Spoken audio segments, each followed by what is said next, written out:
Take...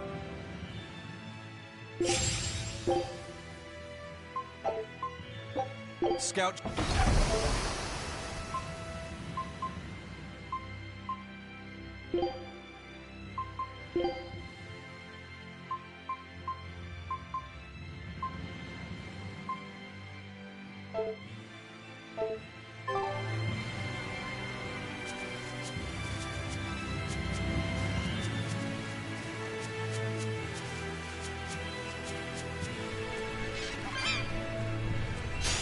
Don't get careless! Princess service! How's that? Let's go! Cross!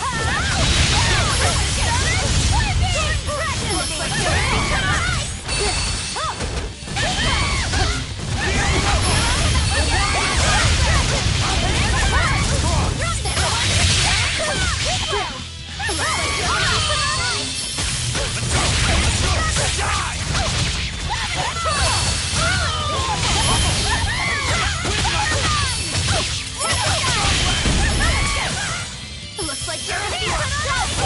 Crimson service, working!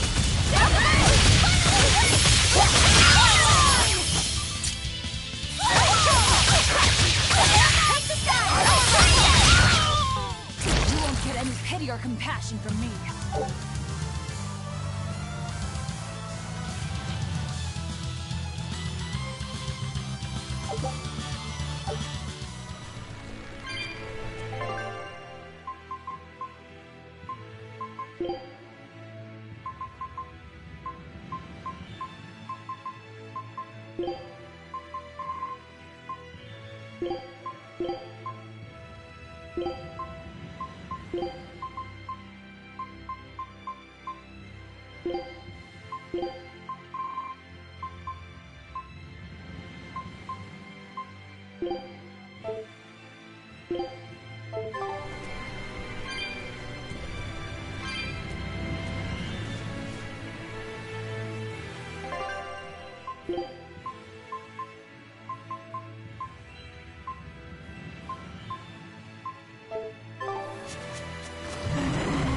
I challenge you!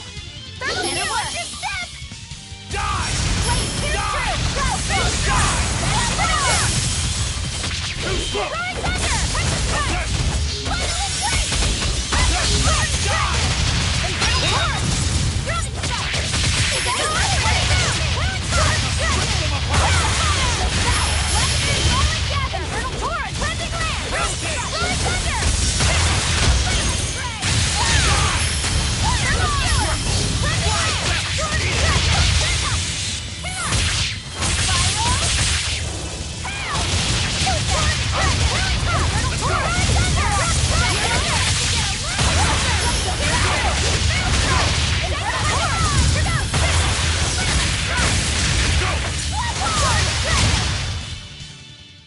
That's the end for you!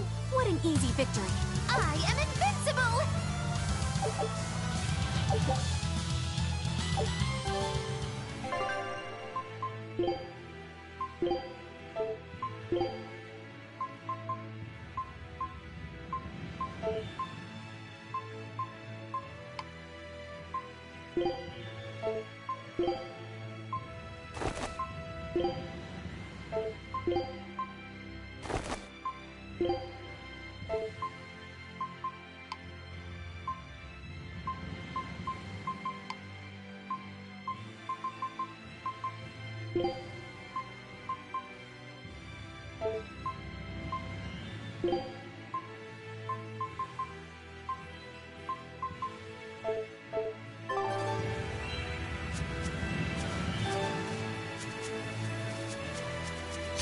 Here I come!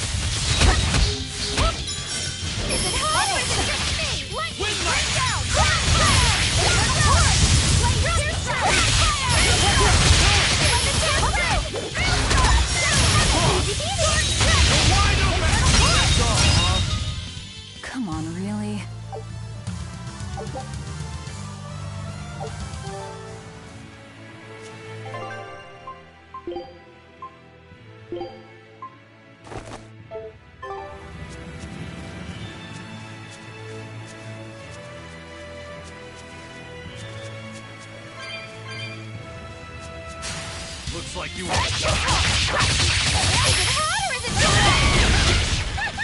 Looks like you're gonna be put on ice. No mercy. Wounds that will make you Looks like you're gonna be put on ice.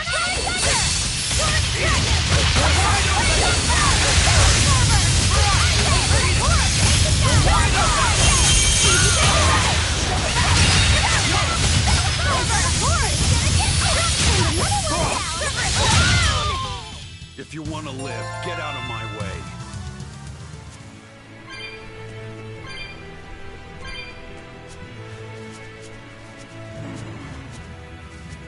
Huh? This stone. It's just a rock. Take it if you want. I think it's really rare. The way it sparkles. I think it might even be bright steel. Bright steel? Never heard of it. Yeah, it's actually a rare metal used to forge weapons and stuff. You don't find it just anywhere. If there's bright steel here, that means we must be in either Endgand or Islegand. Both are a long ways off from Midgand. I doubt the Abbey has many people stationed out here. That's our pirate! Arr! Here there be treasures shiny and sentries few! At the very least, this could mean we'll be left alone for a while. Nice find, Laphicet. Thanks. Now wash your hands. Okay. The only... What's eating you, Laphicet? If people say you can't judge women at face value, does that mean you can with men? Sure. Men are simple creatures. Men are simple. Oh! You talk like you're an expert in all things masculine. But you can only speak for your own family.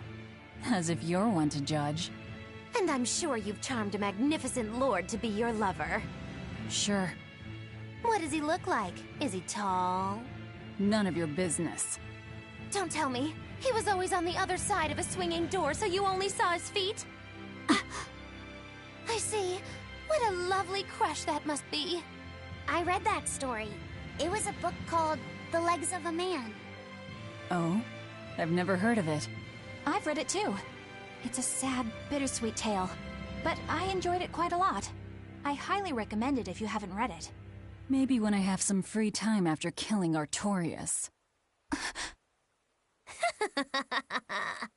I just wanted to know if men could be judged at face value.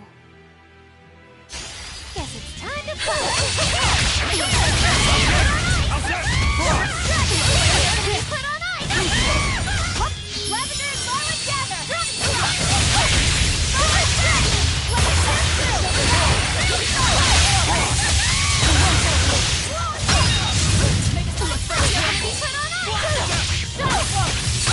Ready to die? Think you can dodge?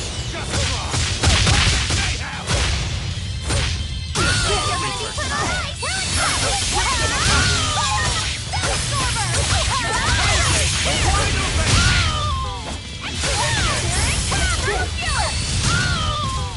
It looks like no one is injured.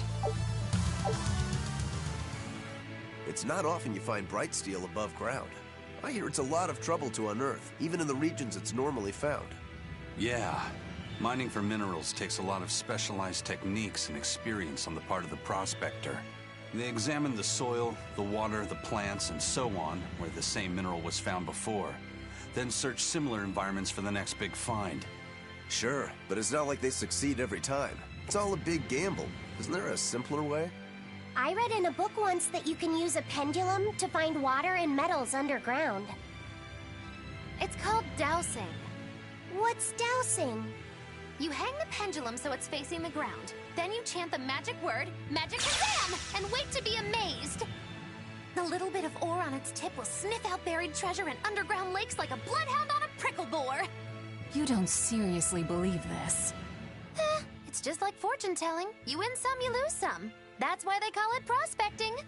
So, if pendulums are used for fortune telling, why the hell is Zavid running around using them as weapons?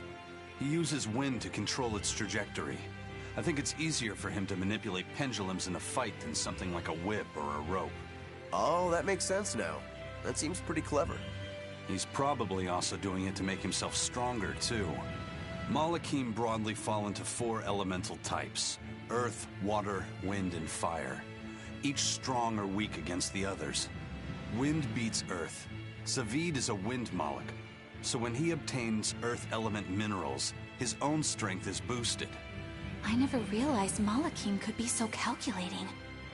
Then if pendulums react to a Moloch's powers, maybe they can actually do this dowsing stuff like Magilu says. Yeah, it's worth taking that thing seriously. Zavid might like to joke around, but when it comes to fighting, he knows full well just what he's doing. He puts an awful lot of thought into that weapon of his, if you ask me. You don't? I spare all my thoughts for my sweetheart. Yeah, right. You just like to cause trouble without putting much thought into anything.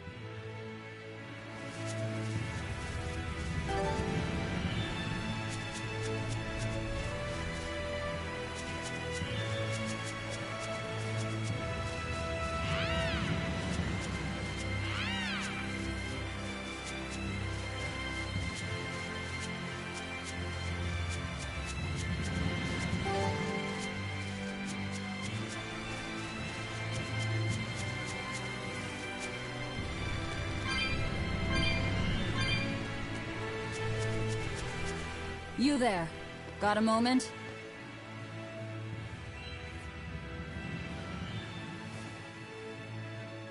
Gah! Are you guys with the sword breaker? The what? Get away from me! How's that? Die! I'm sorry, alright? Real class act. Attacking you to apologize. No escape!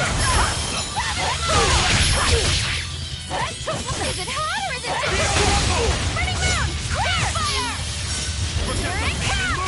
Lavender and violet gather! Wind knife! Welcome over! One form! Eat it! Wind! Is it hot or is it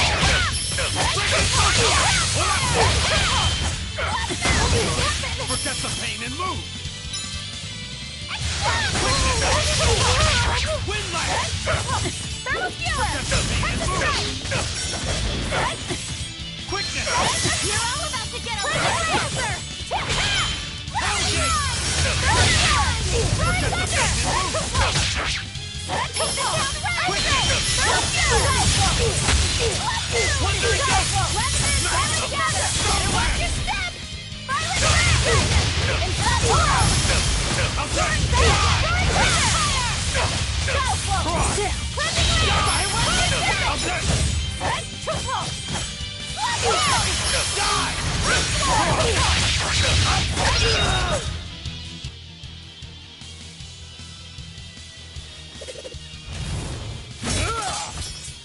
What?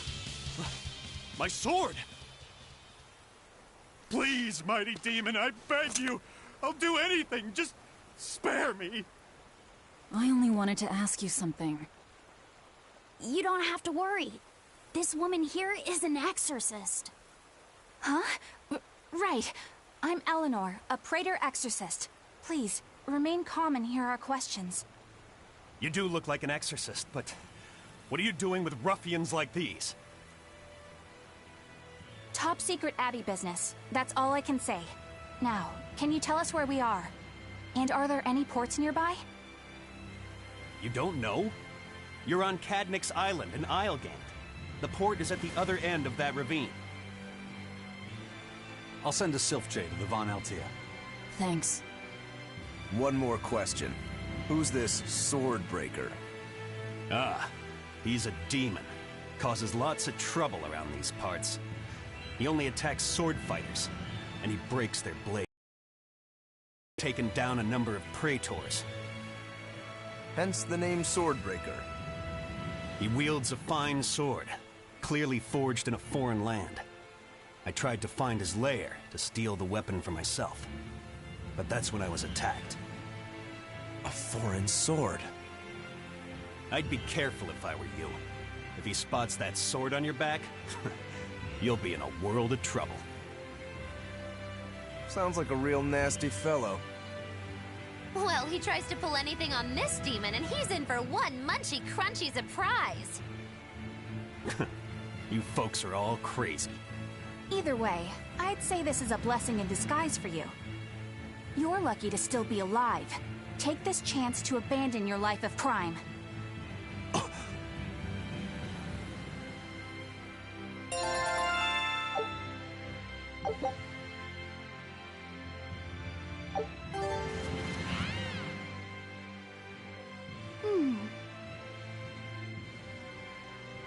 Can you read any of this old writing?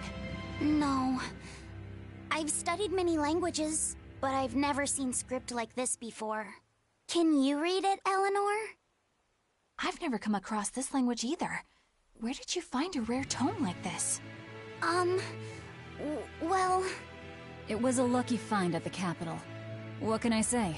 The kid loves to read. I was surprised to see how many Malakim like to read. Pienfu does a lot of reading too. I didn't know that. It's true. I'm not sure what he's been reading though. Did someone call for me? Bienfu, do you like to read too? Oh, yes. Books are a treasure trove of knowledge. But I'm a greater Malakim, so the literature I enjoy might be a bit above your level, Laphicet. How to talk a human female into becoming your vessel. And physically escalating with cuties. Bien? Physically escalating. What does that mean? You don't really need to don't know. need to know. Alright. Yeah, I'm confiscating all of these. And I have some questions. Bienfu, you better be ready for a thorough interrogation. Bien!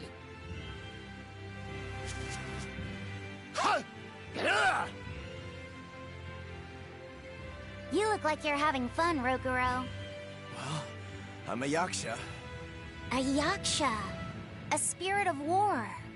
Yeah, a demon that lives for combat. But this sword breaker has cut down exorcists with its foreign blade. Aren't you scared? Of dying, you mean? Yeah. I'm not afraid of dying. It's more that I'm afraid of not being alive. Huh? Fighting is my life. It's all I want to do. So I fight. That's what living means to me. Living only to kill. A demon is always going to be a demon. Well, if you're gonna be blunt.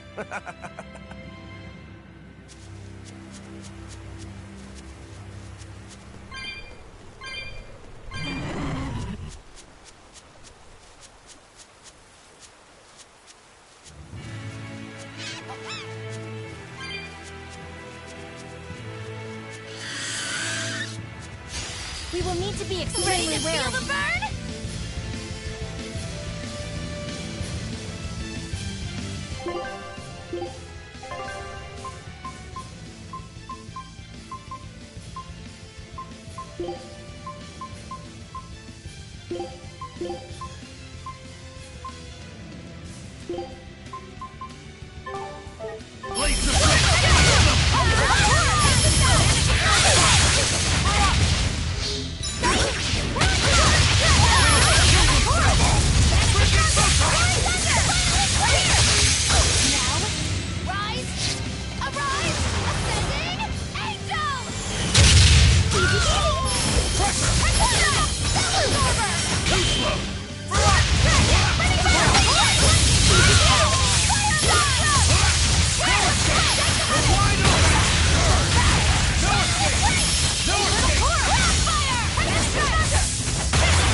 I'll end this quickly. Ready to stop!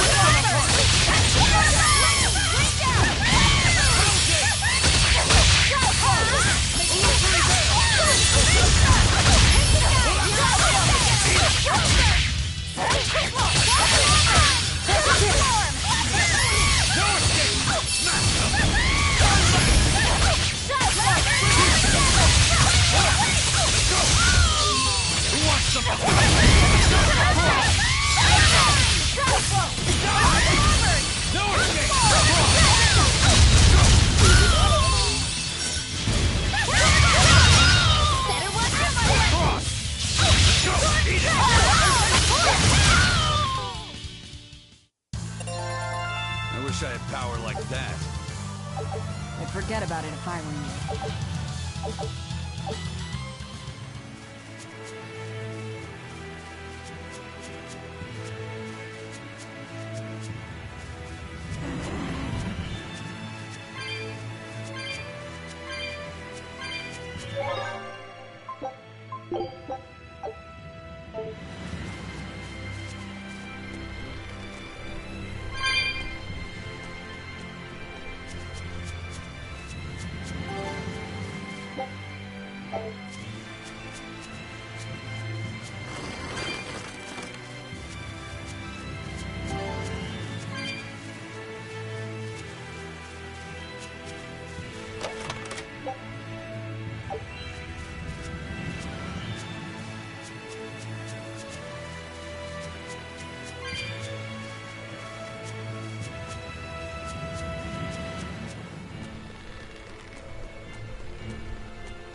What's wrong?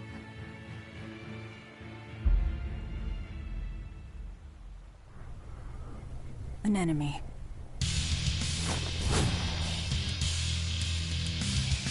That sword. Is that Stormquell? A demon wielding a foreign-made sword. You must be the sword breaker.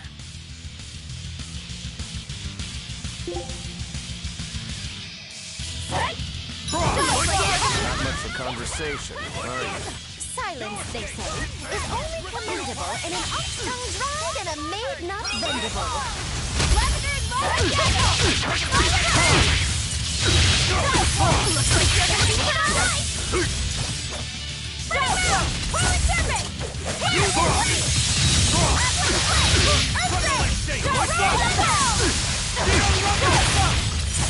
Make it like truck!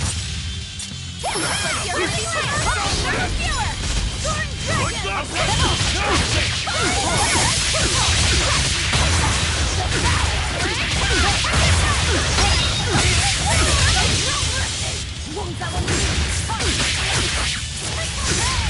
Ready, steady, and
them to the bone!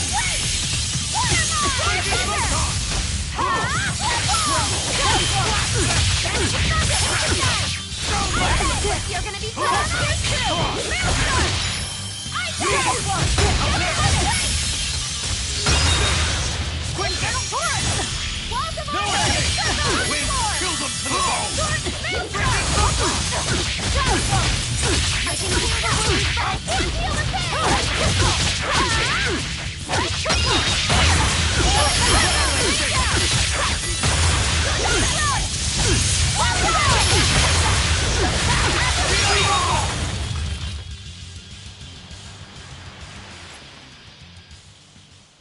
He's still moving.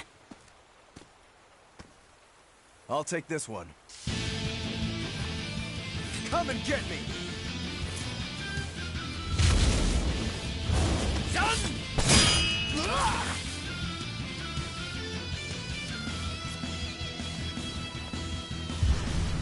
Good, a challenge! Look out!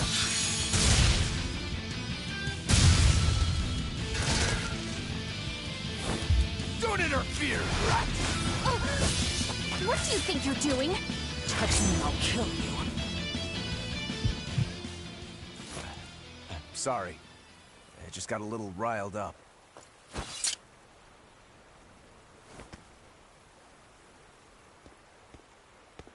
Do you know that demon?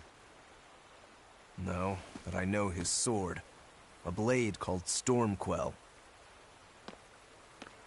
Stormquell? Whatever. It doesn't have anything to do with us. Let's just get to the port already.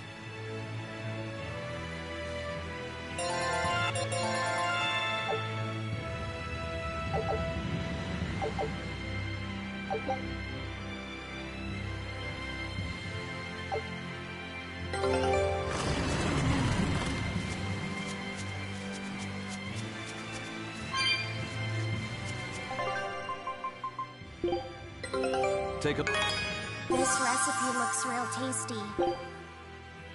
Scout... Lavisette, I'm sorry about what happened back there. I thought he was going to kill you. Yeah, I know. You were just doing what you thought was right. Yeah, maybe so. That's good then. I didn't give you a clear enough warning to stay out of it. If it ever happens again, I'll give you a proper warning. You really don't want me to help you? Even if your life is at risk? Yup. Why? Actually, I'm not too sure myself. Huh? There's somebody out there I need to defeat by my own hand. I want to strike him down. I want to triumph against him. But to do that, I need to be a better swordsman. Someone you have to defeat. In a sword fight, yeah. And I'll do anything to ensure I come out on top in the end. No matter how much it costs me. Life, limb, hell, even my heart and soul, I'll pay it. Those feelings have been so central to me for so long. I lost my dang humanity somewhere along the way. Why do you need to win that badly? To be honest, beats me. Maybe it has to do with me being a demon. Or maybe that's why I became one. Either way, it's more important to me than life itself. More important than life. But still, I owe you for saving me back there. There's no victory pose in store for me if I'm dead. Okay. Is that how you thank someone for saving your life? Huh? I'm just being honest with the little guy. And no offense and all, but why do you care? You don't even think it disrespectful? You truly are a demon. Yep. Big old demon.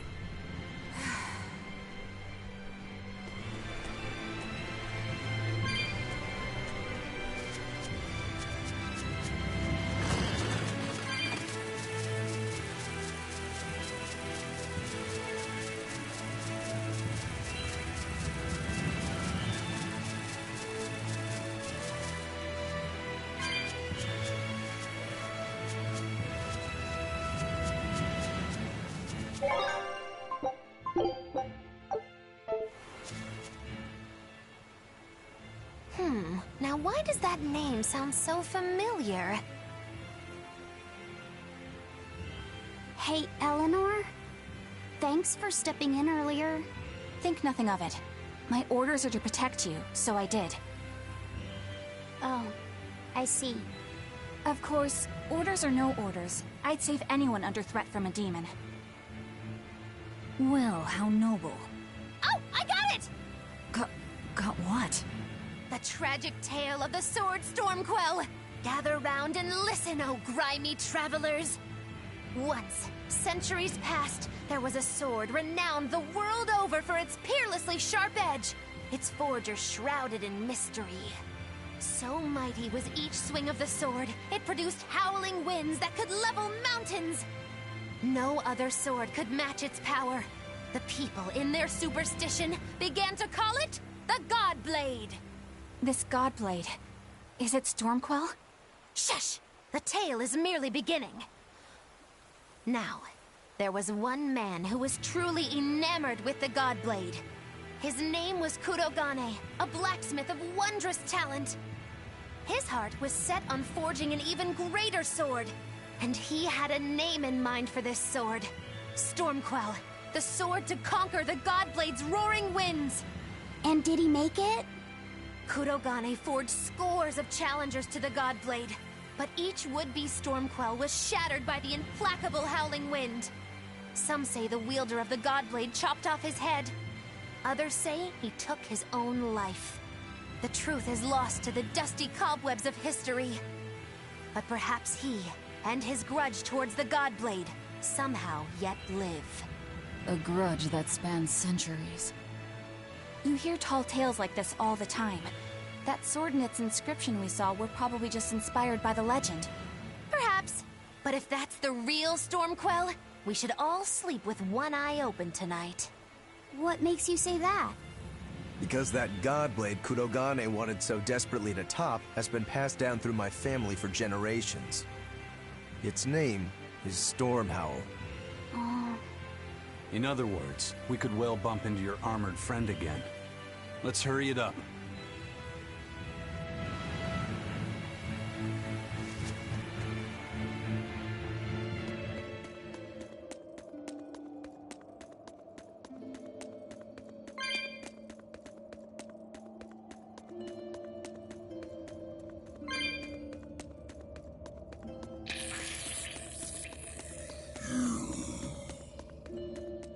Listen, Laphicet. What is it? You can't trust her just because she said she'd protect you, orders or no orders. Remember, Malakim are just tools to exorcists. But she really did protect me. I know you feel you owe her for that, but do you have to look so happy about it? Sorry. I'm not asking for an apology. I just want her to know that we've all got an eye on her. No matter how close you two get, I want her to understand that I come first.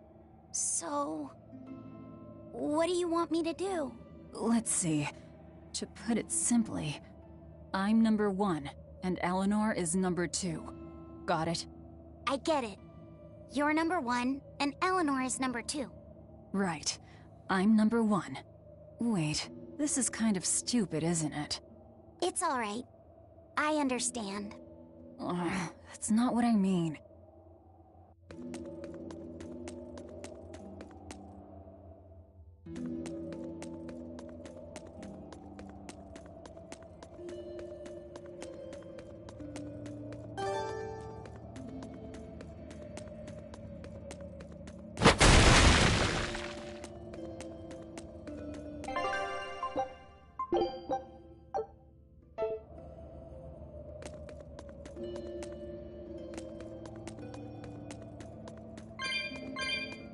Candle?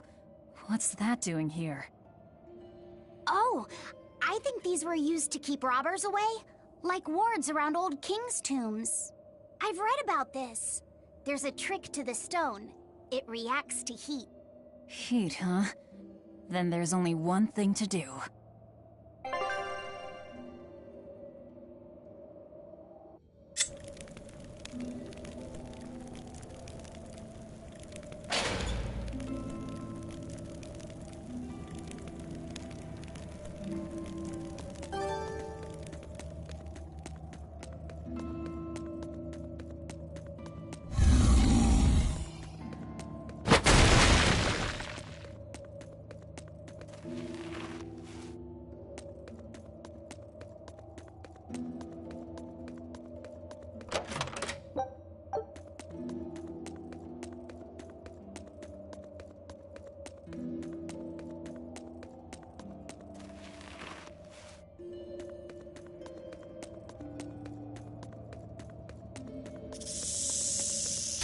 We will need to be extremely wary.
Disgraceful.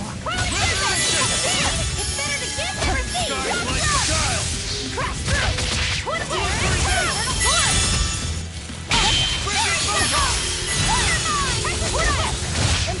Walls of armor! Absorber! Thermal skewer! Blade pierce through! Infernal torrent! Here! Torrent! Strike!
You better be ready. Better watch your step! Let's get out of the You're wide open! Stars like the dust! No escape! Good! Here it comes! Vanishing strike! Vanishing thunder! Spinning mound! Take out my wrist! Left move! I had no problems here.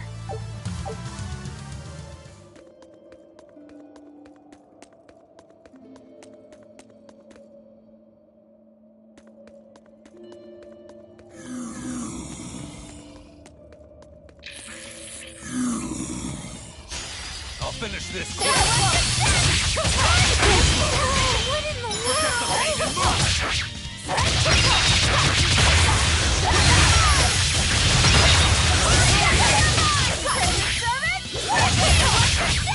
Forget the pain and move! Forget the pain and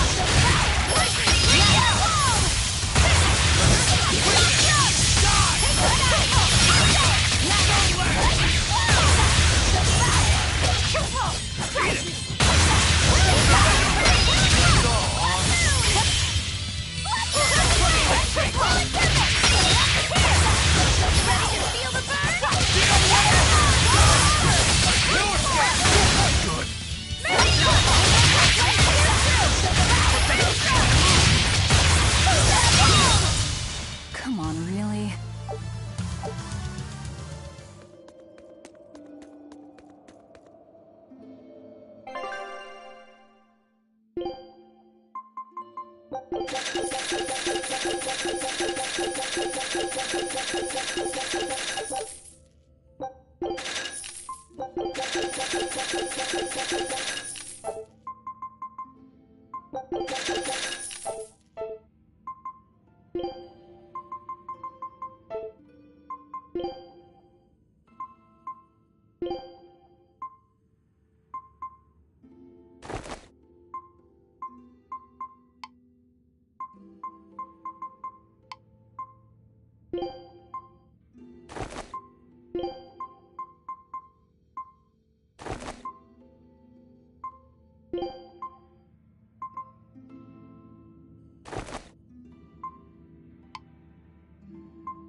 no.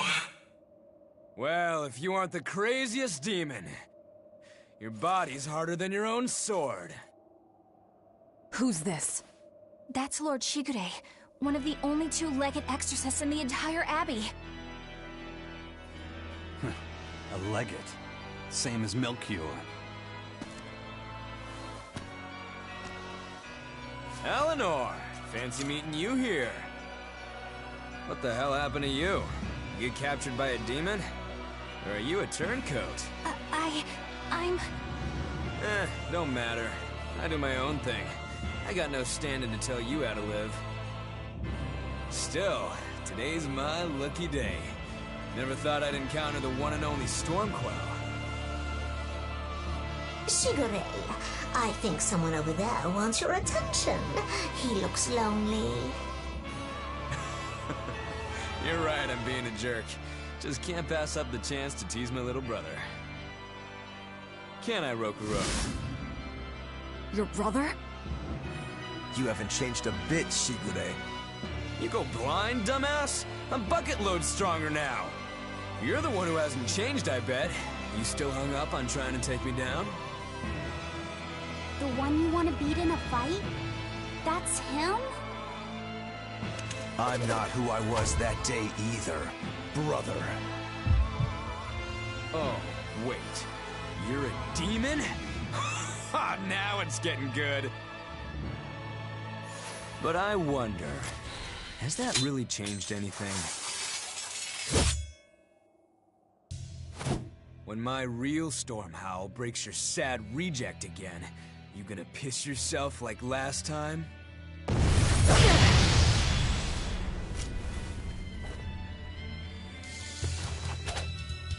I'll handle him. Rafi said, no matter what, I need you to stay out of it. All right.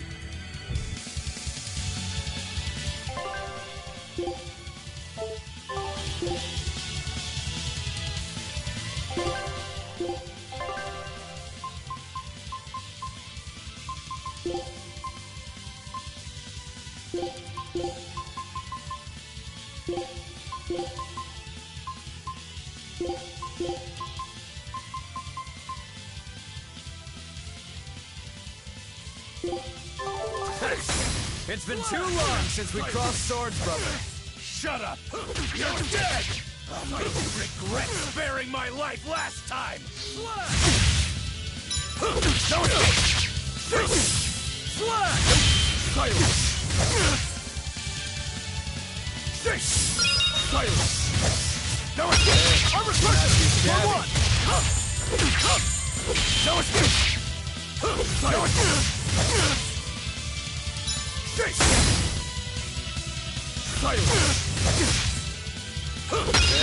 You're not too shabby. No escape! No escape! No escape! No escape! You're not too shabby.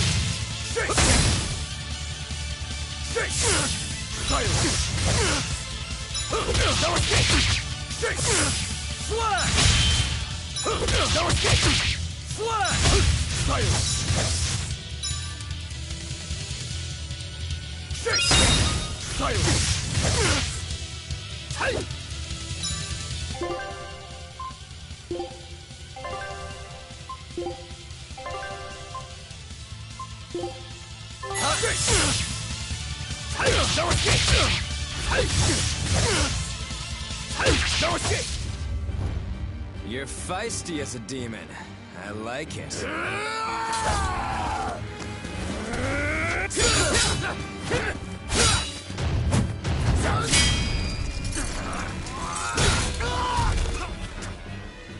But alas, I think our fight's over. Rokuro! What? My body! I said stay out of this! We're just getting started here! No backing down for you this time, huh? But we're done for today. Shigure! Oh, calm down, Rokuro. We could have a real fight sometime if you actually brought a decent sword. Go ask that old bastard there to make you one. I'll be waiting. Who? That demon in the armor, Kuragane. The blacksmith from the story. I'll be waiting for you at Port Cadnix. Unless you can beat me, you ain't getting off this island. Who are you to decide that? You got a problem with it, lady?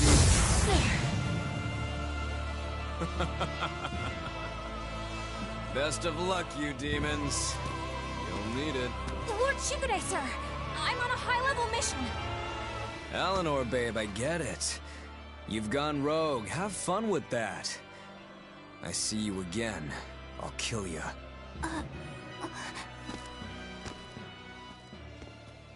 He wasn't even trying yet. You can tell. But if we all fight him together... That won't work.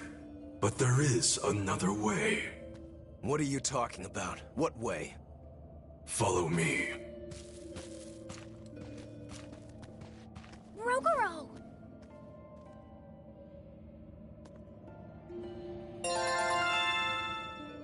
Velvet, aren't we going after him? This is his fight. It has nothing to do with me. But Shigure said he'd be waiting at the port. He may be a nutball, but I don't think he's fool enough to let us slip past. Exactly. And as a swordsman, he's even more skilled than Artorias, and that's saying something. We're mice with our tails pinned, and the cat's licking his lips. At the very least, Kurogane seems to have some kind of plan. Fine. We'll hear what he has to say. What was that fat cat creature with Shigure? You mean Morgrim? She's a Moloch. She just looks different. And? And what? She has all the abilities of a Moloch. I'm not trying to keep anything from you.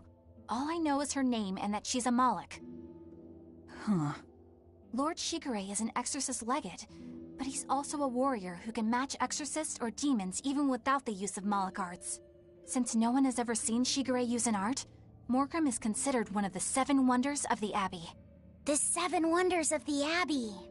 No one knows Morgrim's capabilities, or even the details of Shigure's pact with her. No one!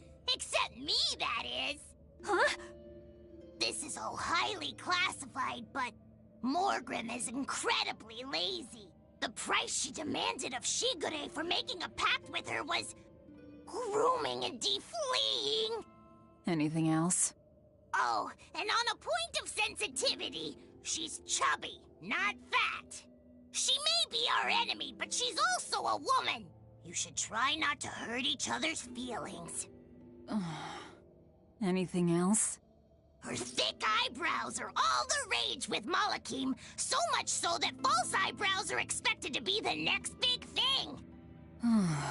Well, if he's that strong without Moloch arts, I don't want to see what he's like with them.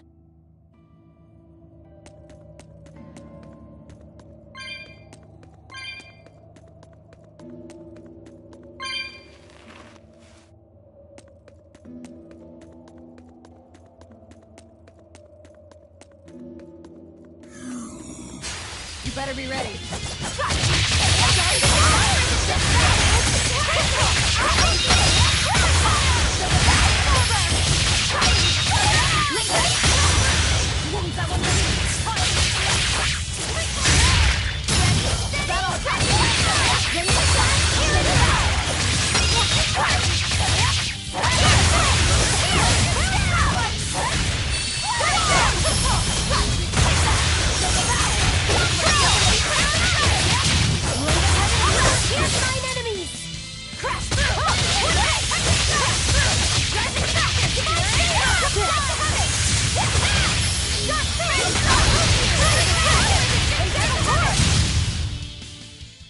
Not bad.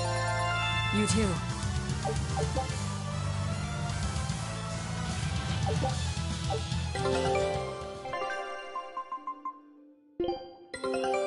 I knew this would be big. Scout ship set.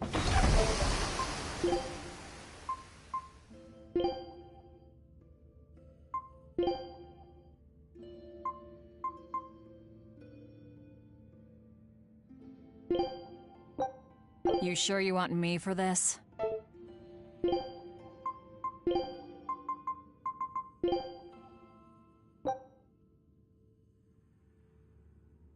Food's ready. It's nothing special.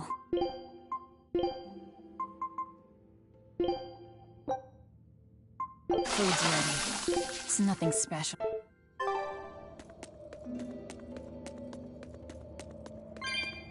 What were you thinking, Eleanor?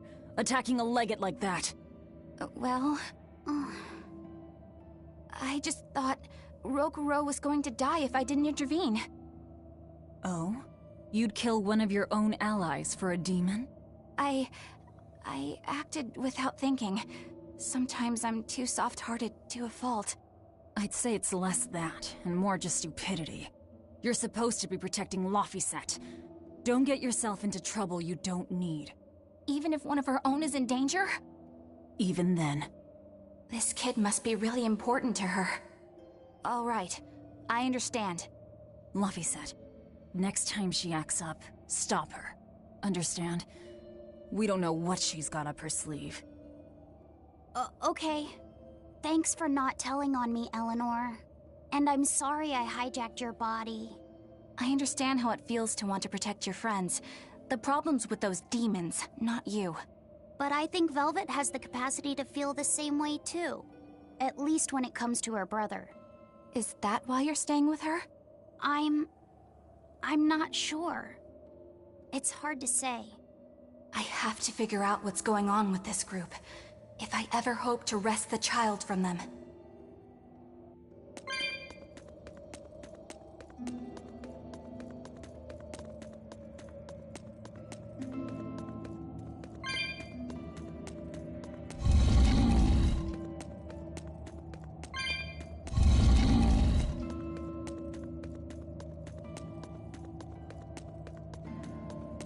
I'll end this quickly.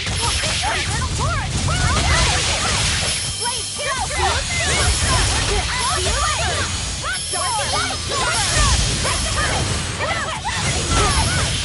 through troubles, receive life.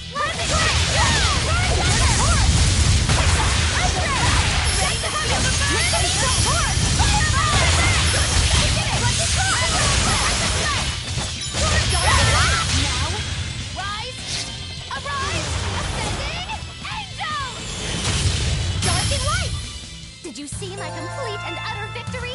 Did you?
Whoa!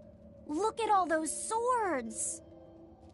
That's what happens when the legendary blacksmith Kurogane toils so hard, he forgets to die. I gave up everything, thinking of nothing else but forging a sword that could surpass Stormhowl. And before I knew it... You had traded your humanity for demonhood. I see I'm not the only one. So great was your grudge against your brother, the inheritor of Stormhowl. Well, guess we're not so different. You don't suppose you could hammer me up a new sword, do you? I've forged countless blades over these long years, yet not one has proven a match for Stormhowl. And yet you still seek a Kurogane sword? I'll put it like this. No matter how much you've failed across the centuries, you've never broken. Well, I'm the same way. If anything can break Shigure and his god blade, it's the bitterness I carry. Strangely enough, seeing you and your brother has given me an idea that might work. I will forge you a new blade.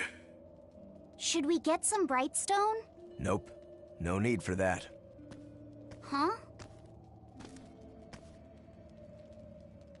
Should I take it from the top?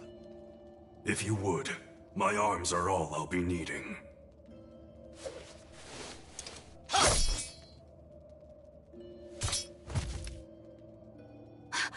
What are you doing? Don't be alarmed. I'm just cutting free some raw materials for the sword. You see something new every day. You need his head to make the sword? That's right. With this fine clump of pure resentment, I shall forge your imitation Stormhowl anew. No. I only keep this imitation as a reminder of how weak-willed I was in the past. To defeat Shigure, I've perfected the art of dual wielding, a secret Rangetsu technique. All right. If that's what you prefer, a pair of short swords it is.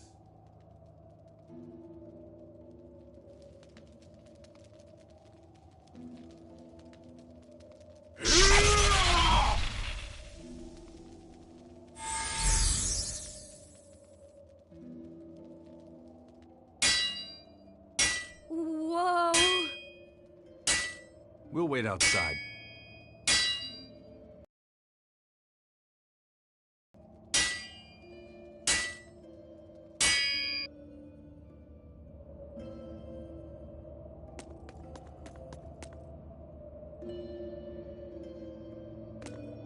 I made Bienfu rush out to the docks to scout the place out. Pretty smart, am I right? I pity that creature sometimes. That Kurogane, though, what a character! Giving his own body to forge a sword, like some kind of ritual sacrifice. Ritual sacrifice. It's certainly something only a demon would do. It was a necessary sacrifice in order to gain power. A necessary sacrifice. What a vicious turn of phrase. Indeed. Still, I can't say I'm not thrilled to see how it all turns out. If what you give is mere meat for a god's morbid lunch, could there be a more trivial sacrifice? But if the offering is one's own body and soul, even a single hair can be portentous. I wonder which he will have been in the end. The ship is on its way, right on schedule. Of course it is. They don't have the Reaper on board. One more thing. Apparently, Shigure is Artorias' bodyguard. So we'll have to face him down sometime, no matter what. It's in our best interest to get rid of him while he's working alone. The problem is, Rokuro can't beat him by himself. Agreed. Shigure is not to be trifled with. Certainly. That's why, when Rokuro creates an opening, we're going to take Shigure out. You want us to meddle in somebody else's private quarrel?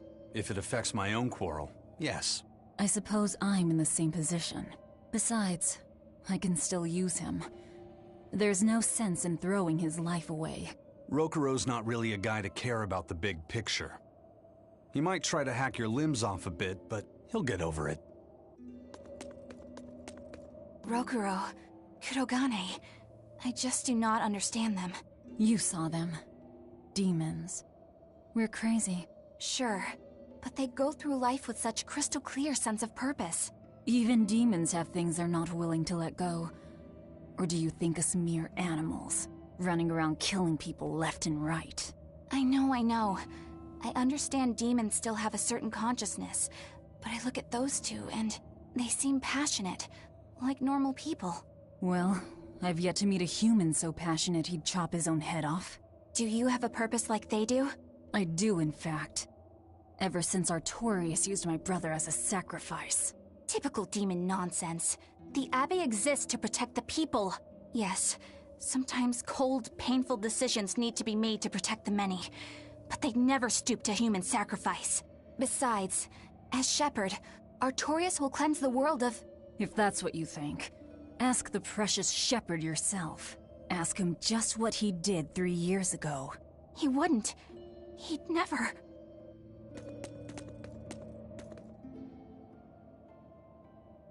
Rokuro wants to slay his brother, even if it kills him. And Kurogane had his own head lopped off just to forge powerful swords. How do those two find it in themselves to go so far? It's just how they are. They're demons. Not exactly normal. Yeah, it's scary. But I also kinda admire it. But me, I don't have anything I'm that desperate to accomplish. Not yet, you mean. In time, you'll find something. You really think so? Almost certainly. But don't feel you have to go and risk your life over it. You're not a demon, and you should stay that way. You deserve a normal life. Okay. But never mind. Just the foolish ramblings of a demon girl. Bad news! A group of praetors have left the docks and are headed this way! They said they were coming to purge Eleanor the traitor! Purge? Velvet, what do we do? We take them head on. And you're fighting with us, Eleanor. An order, I presume. It is. Protect Laphicet, and defeat the Exorcists. All right. I understand.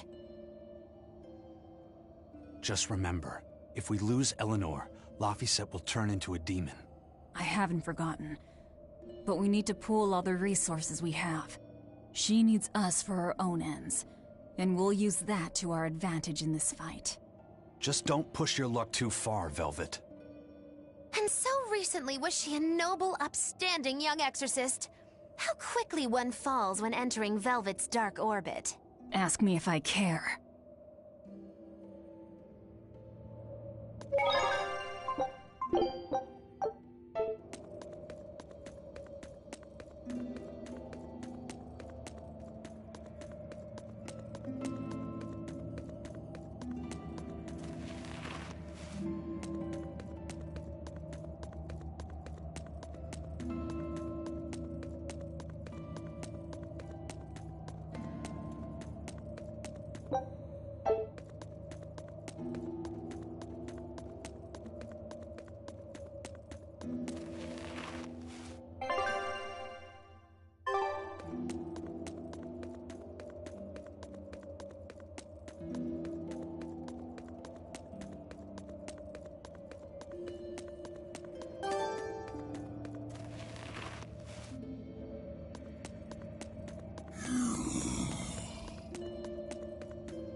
Praetor Eleanor, you should be ashamed of yourself. cowering to demons. Your collusion could spell disaster to the Abbey if left unchecked. The only possible atonement is your death.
You've betrayed the people and sullied Artorias' ideals.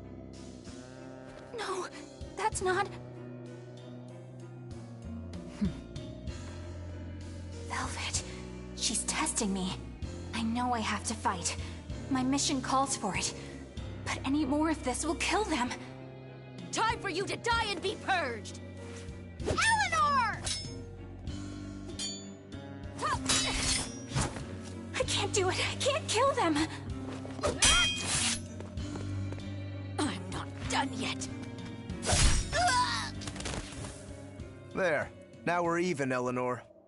You've got new swords! Sinister. I like it. I take it you're ready. Yeah. All that's left is to kill Shigure. With me as a witness. I... Keep on fighting like that, and you'll be killed. And if you get killed, Laphicet will lose his vessel. I know that.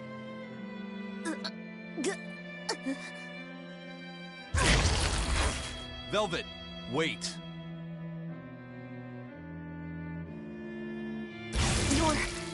You're not going to kill them? I'm just not that hungry right now. I've got new orders for you. Fight the exorcists, but make sure they don't die. Understood.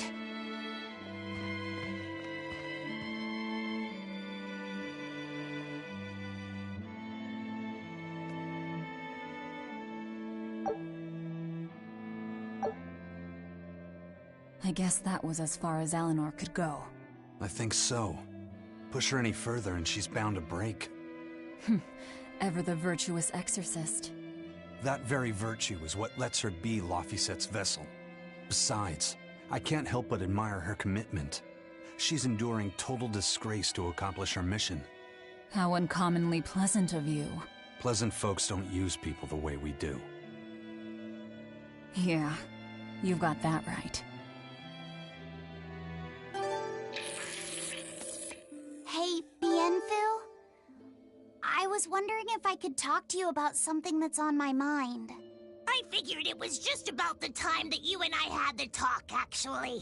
I've seen it all, heard it all, and even tasted it all in my time as a Moloch. Ask me anything you want. Thanks. I was hoping you could let me borrow those books you were reading earlier, if that's okay. You mean how to talk a human female into becoming your vessel, and how to get the cuties? Hey! Keep it down! Keep it down! But you and Madame Eleanor have already formed a pact. Why do you still need either of those books? Well, it's like when we're alone together, things get so awkward. It's hard to talk with her, you know? That happens a lot with Molocheman vessels who are still new to the whole thing. I've been there. In that case, I've got an even better book for you. Whoa! You read a lot of books. I'm just an avid learner is all. Now let's see. Oh, here we go. Hot spring topics, bearing your body and your soul. Being upfront and honest is always the best policy. I don't think we'll be bathing in any hot springs together. Do you have anything else? All right, then how about after bath party games? Dropping your defenses and your towels. Why do you keep trying to get us naked? I think that would just make things even more awkward.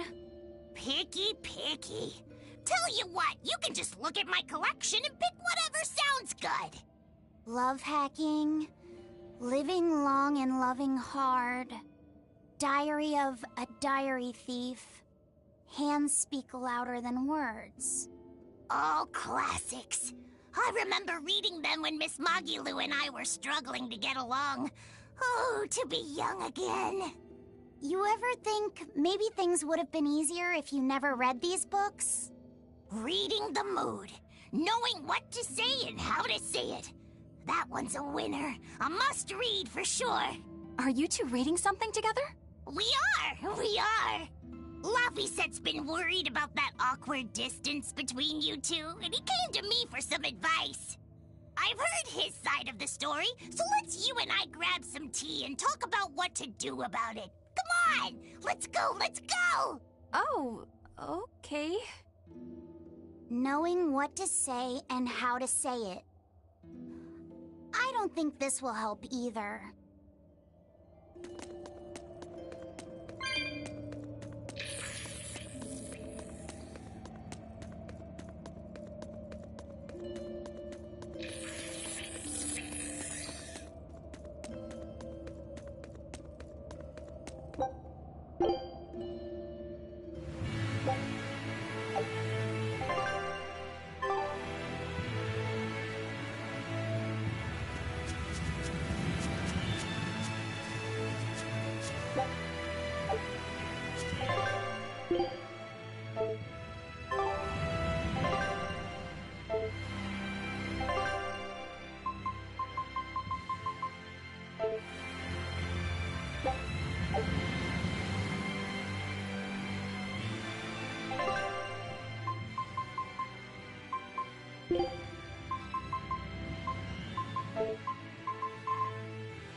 Scout ship settings.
can do this! Go for it! Blast away the shadows of darkness! Let's go! Crash through! Crash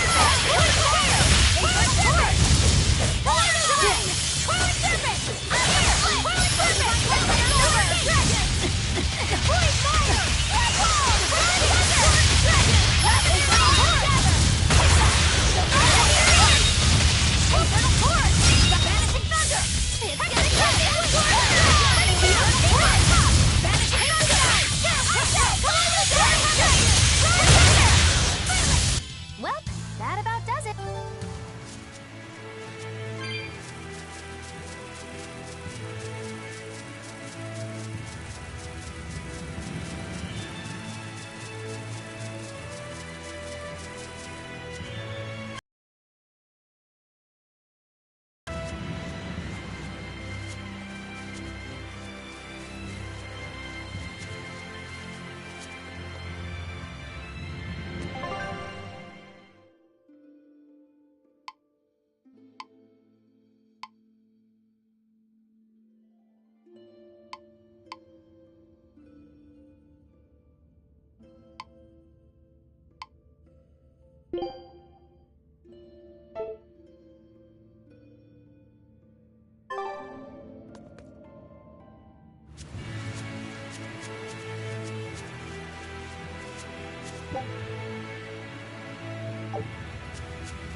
do this!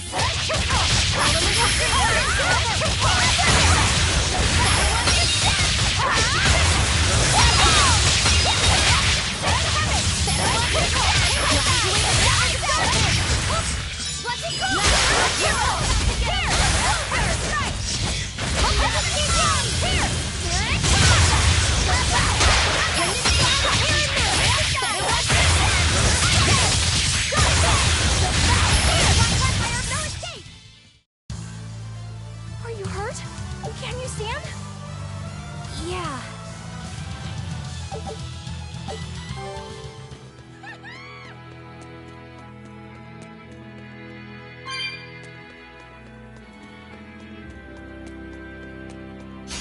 I'm extra good at being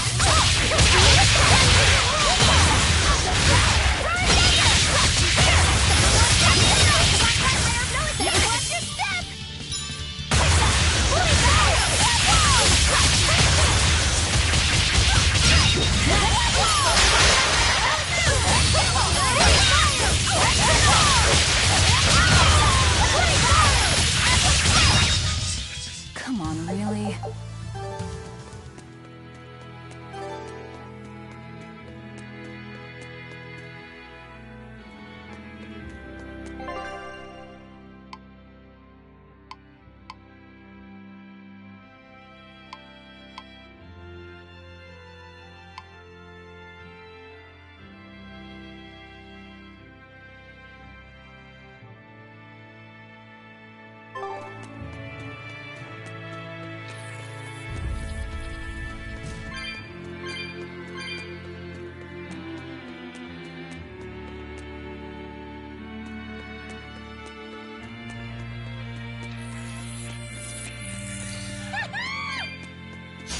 I'll finish this now.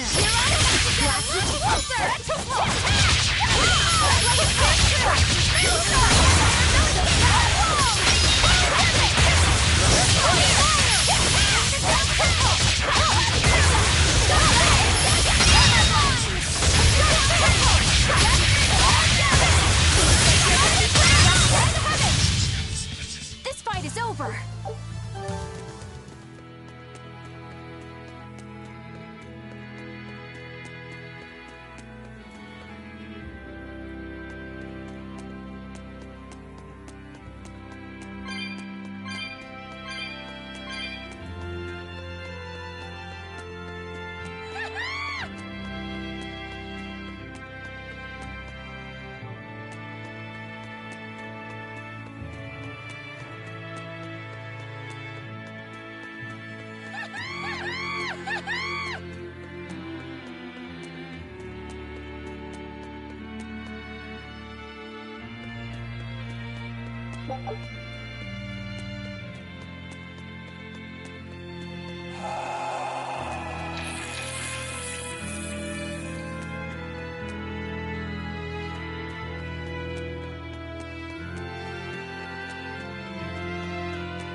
Hirogoro, why did he call your storm howl a reject?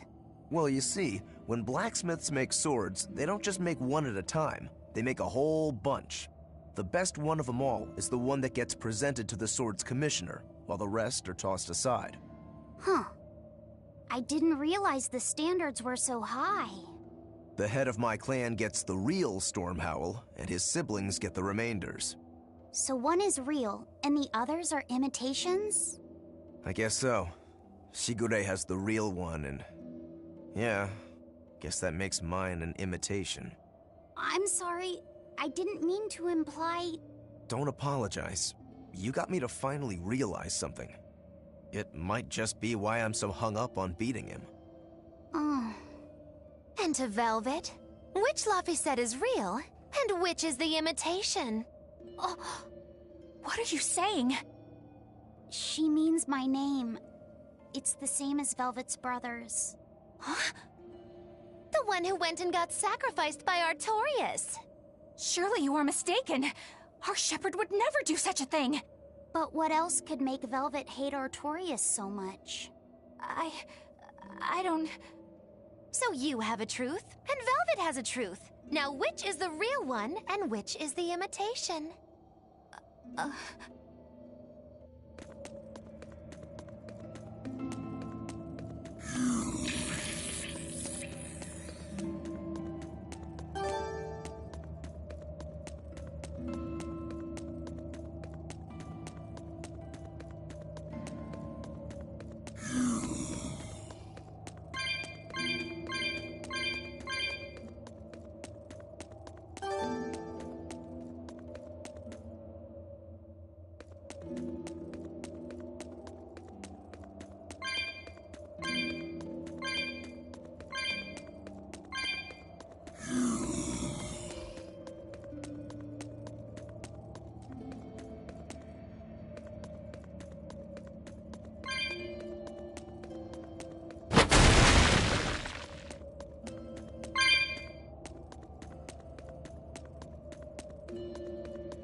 You and Shigure both use the Rangetsu style.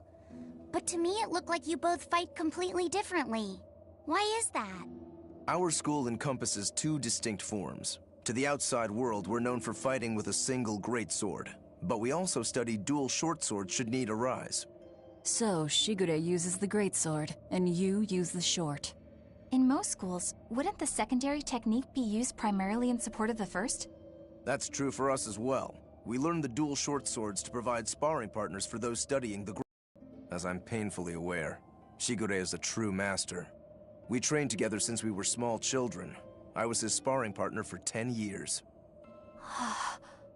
His skill with the greatsword is godlike. So, in order to beat him, I took up the short blades. To our school, it might be secondary, but it's what I know best. You're badly disadvantaged in reach. If I eliminate my fear, I have a chance. If I can control the terror of being split in half and I can step inside his guard, he'll have 2 times the trouble. Eliminating fear, huh? A style for someone who's lost his humanity. Right? It's like you two brothers are the very swords you carry. Huh?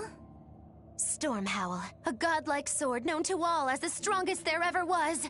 Stormquell, burdened by the ceaseless struggle to best the other. One, an exorcist who walks in the light. One, a demon moving through the shadows. The only thing these two polar opposites want is to cut down the other. Precisely! Both are renowned blades, but I don't see what exorcists and demons have to do with it.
There they are.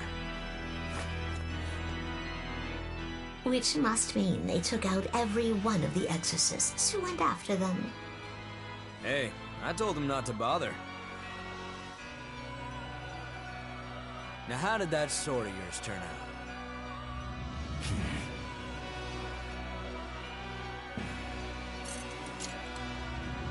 Fine, I'll find out for myself.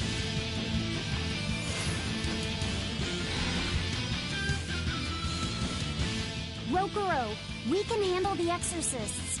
Go and find your victory. Thanks.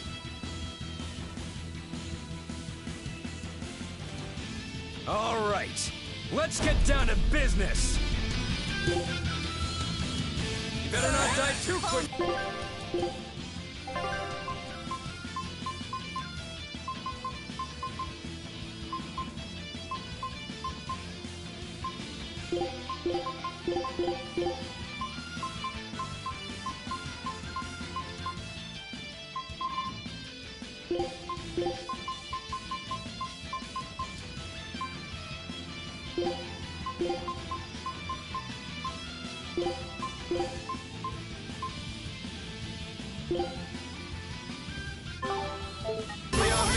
I want this big fun.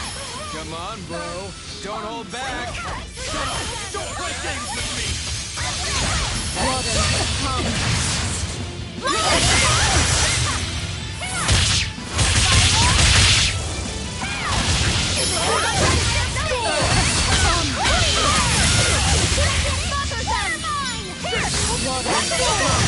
Ready to feel the burn?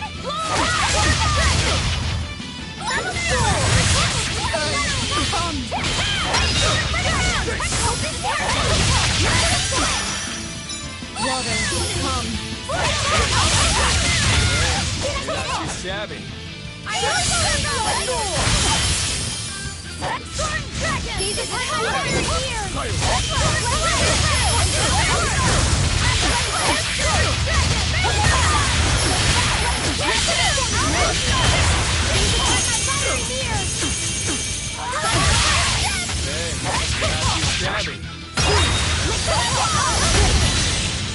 I don't even need to dodge.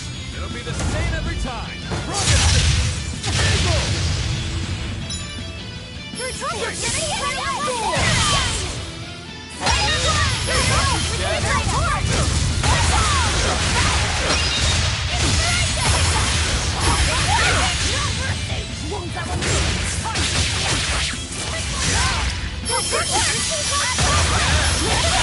Not bad.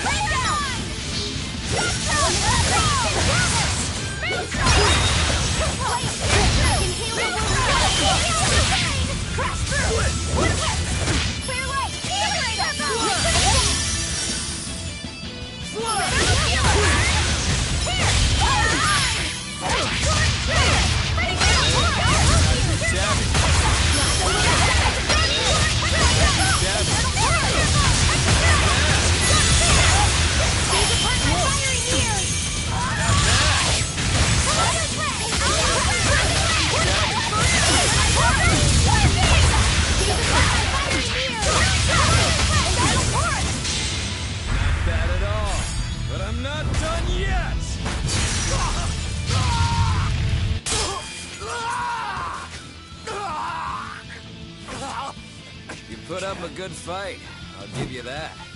But you're a frickin' demon.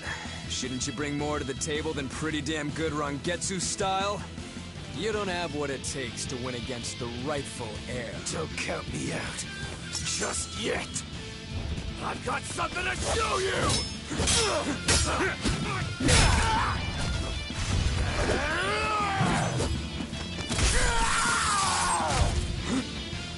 Take this!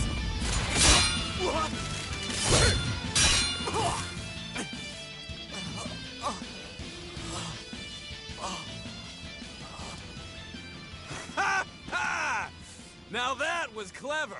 Giving up one of your own hands to go for my neck. If I was just a second slower, I'd be dead now. I like it. This is what I've been looking for. All right, let's call it good here. Listen up! If y'all want any hope of beating me, come find me once you're more skilled and better armed. I'll cut you down. No matter how many times I lose. No matter how many years it takes. There we go. That's the face I'm looking for. So vicious. It's perfect. What is wrong with him? Shouldn't you be worrying more about your own skin? The entire Abbey knows by now that you're a traitor.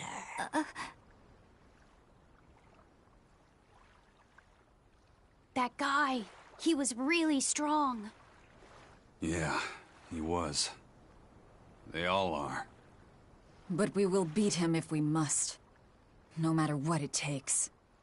The Von Eltius here. Let's get going. Please, take me with you. I'll make a sword that surpasses Stormhowl yet. I know I will. But for another blade to beat Stormhowl, its wielder must be a swordsman of unmatched skill.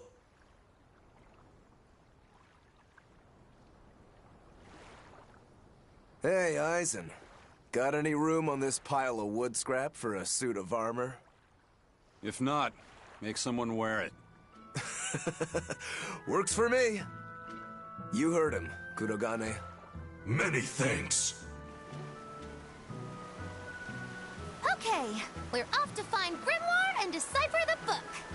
You know where we're going, right, kiddo? Yeah, we're headed for the Isolde Archipelago in Southgand.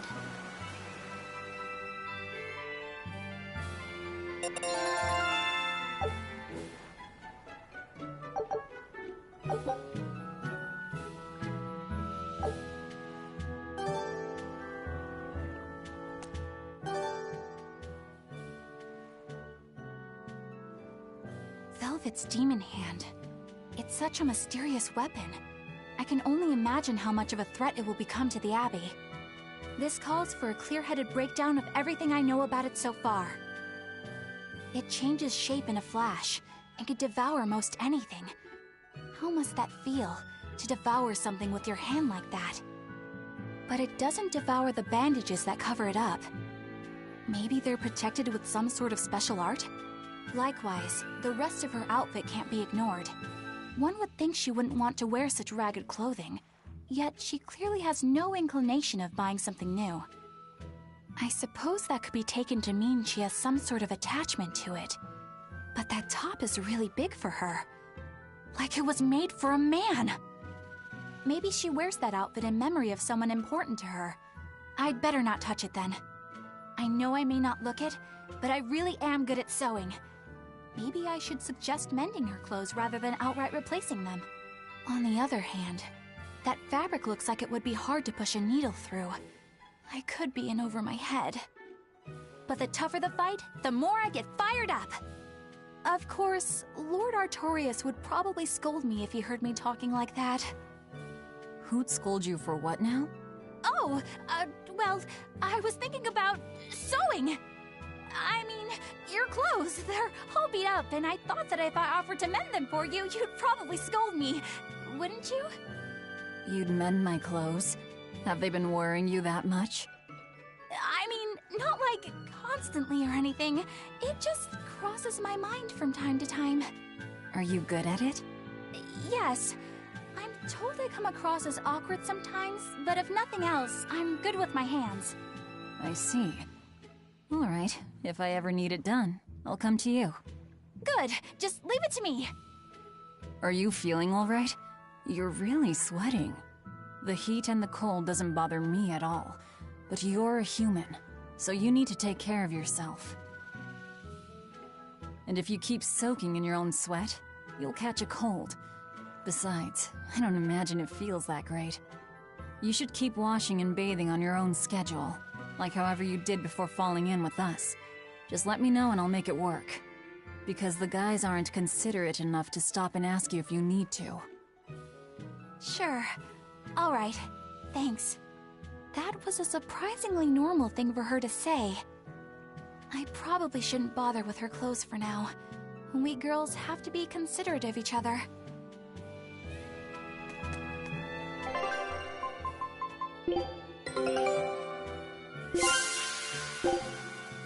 Scout ship set.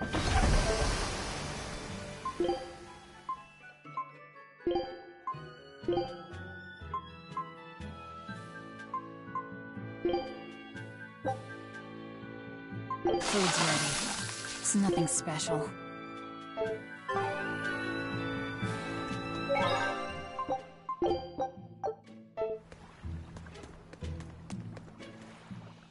Eisen, I thought you were supposed to be in Midgand. How did you end up here in Islegand? I thought I'd gotten used to you performing the impossible, but this time, I'm at a loss for words. We heard from the Bloodwings that the Abbey might have taken you guys out. Not this time, but our luck won't last forever. Think of this as a dry run for when I really kick the bucket. Aye, aye, First Mate. More importantly, are you sure it's okay to bring an exorcist aboard? I've got my eye on her. If she does anything funny, I'll handle it. Got it! We'll be on our guard, too.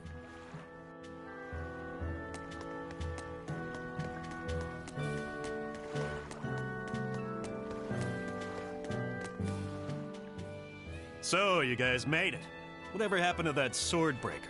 He's been dealt with. What are you doing here? After everything you said to me, I had a change of heart. I quit banditry. Thank you. I'm glad you listened to reason. What do you plan on doing from here on out? I'm heading to the capital. I plan on opening a restaurant for bandit cuisine. Bandit cuisine? Yeah, you get your hands on all sorts of food as a bandit. You gotta use what you have, and still make a tasty meal. Like a wild mushroom omelet minus the eggs. Or highwayman's stew. It's like a hunter's stew, but, you know, made by bandits. That sounds somewhat improper, actually. But I'd still love to visit after you open. Really? All right. I'll be an upright citizen in no time.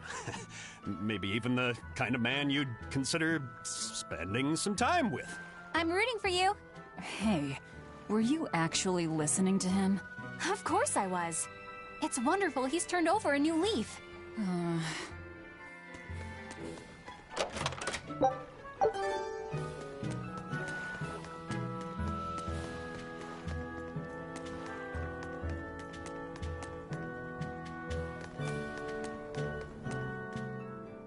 Hey, you there. That's one impressive sword you got. You know a lot about swords? I'm a novice swordsmith. Been at it for 20 years. Now, I'm finally able to make a blade worthy of the name.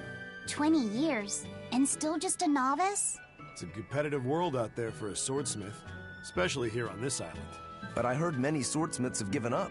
There's less ore around nowadays, and swords don't work against the demons. True, swords are useless against demons. Unless it's an exorcist that's using them. Kadnik's weaponry has always been prized in Midgand. The Abbey recognized our talents, and now, business is booming. All the smiths here are grateful to the Abbey. They're keeping all of us alive and fed.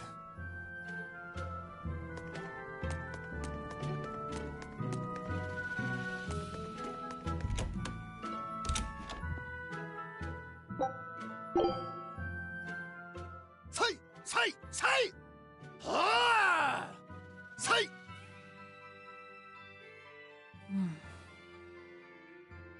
Did you need something? No, not really. As you say. Why aren't you training with 2 swords? This is how I've always trained. 10,000 practice swings a day since I was a kid. I just wanted a single good swipe at Shigure. So I swung, and eventually just naturally got to this point. That's incredible. Not really. I need to be prepared to face Shigure at any moment. But I've been thinking I should up it to 100,000 swings. 100,000? Do you have any idea how much time that'll take? Nah. Even if you did 1 swing a second, you couldn't do that many in 1 day. Oh? But 10 swings a second would do the trick? Rokuro... Even still, I know it would take more than 100,000 swings to be a match for Shigure. Not with 1 sword or with 2. And you keep doing it despite knowing it's pointless? That seems a little odd. I'm trying to defeat an undefeatable adversary. The whole damned idea is daft, as you put it. All I can do is recognize the fact and give it my best shot. Well, that's one way of looking at it. If only I could figure out how to stay up all night and still feel rested. Now there's a challenge I can't beat. You need to go to bed. A lack of sleep will get you killed faster than a lack of practice. You're right. I'll do that.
Come on, really?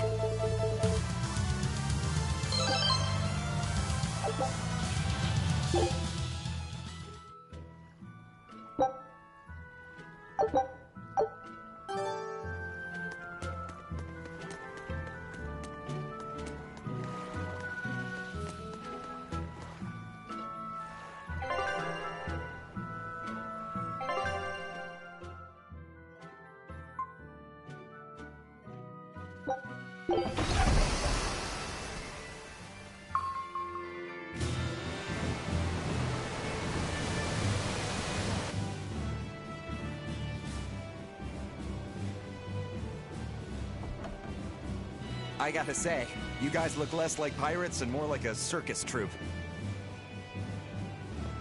Are you alright with having demons on board, Benwick? Not remotely an issue. If you're aboard this ship of misfits, you're a pirate. That's just our creed. At least, that's what the captain and the first mate always say. Speaking of the captain, what's Eifried like? Let's see. How do I put it? He's like if the sea were a person, and that person had a pointy beard. Huh. A bearded sea? Look, everybody on this ship is an outcast from society in some way. Despite that, Captain Eifried accepted us for who we are, and took us all on board. So he's a kind man. Well, would you say that the sea is kind? How would it feel to dive in with an open wound? It would sting. A lot. Quite so. Some days he's calm and steady, and others he rages. He can be shallow, deep, even a whirlpool. Sounds like he's a little scary and hard to read. Yeah, sometimes it's hard to serve him, but that air of mystery keeps us around and makes us want to take those jumps. At the end of the day, the dread pirate Van Eifried is one hell of a guy. He sounds like Velvet in a lot of ways. Wait, what? How so? I didn't describe him right at all, did I? Benwick, we're changing course at once for Port Renede. Sir? What's going on? 3 of our men have collapsed from the Corsair Scourge. They first showed symptoms 3 days ago. How are you holding up? I'm still doing all right. But if this really started 3 days ago, that means we're all carrying it, doesn't it? That's what I'm afraid of. But if we head straight to Port Renede, we should be able to get medicine there. I'll check on everyone's condition. Make sure everyone stays hydrated, including yourself, understand? Sir, yes sir. All hands, assume emergency positions. The crew's holding up well for a bunch of folks at death's door. What do you mean? Is this Corsair Scourge fatal? Quite. No one knows what causes it, but it starts with a high fever and ends up with the body falling apart like sand. Like sand? Once, there was a great band of pirates who ruled the seas, but the disease spread through their ships and killed every one of them. That's why it's called the Corsair Scourge. Does that mean we've been infected as well? You humans, for sure. Only humans fall prey to the Corsair Scourge. Then it could have gotten to you too. Right, Moggy Lou? Oh, right! Alas, that my glorious saga should meet such an ignominious end! I can't allow our vessel to die from this. If you start to feel ill, speak up. I will. All right, we'll all be helping out in the search. Everyone but Eleanor, that is. Huh? Oh, why does she get to stay? I might be dying too, you know. You're a witch. Magic yourself healthy. Now quit whining and get going. Oh, not even a witch is safe from the ravages of the Reaper's curse! The Reaper's curse?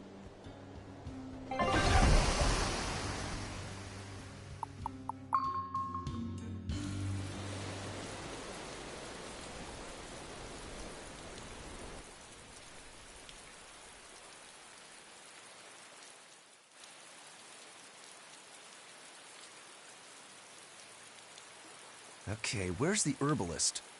If I remember right, the Corsair's Scourge needs a particularly special medicine. Yeah, it's a wildflower called Salatoma. Its juice can cure the Corsair's Scourge. Doesn't sound too tricky. Let's not relax until we have it in hand. Right. Now let's get going. Hold on a minute. Won't you just be spreading the disease if everyone wanders into town? Surprisingly, no. For whatever reason, you can only catch it over the ocean waves. It's speculated it might have something to do with the salt in the air, or maybe the microbes in the seawater. Nobody knows the cause for sure, but there are no recorded cases of people catching it on land. I see. A strange affliction indeed. We'll be back soon. You all remain on the ship. All right. Good luck out there, sir. We've got to hurry.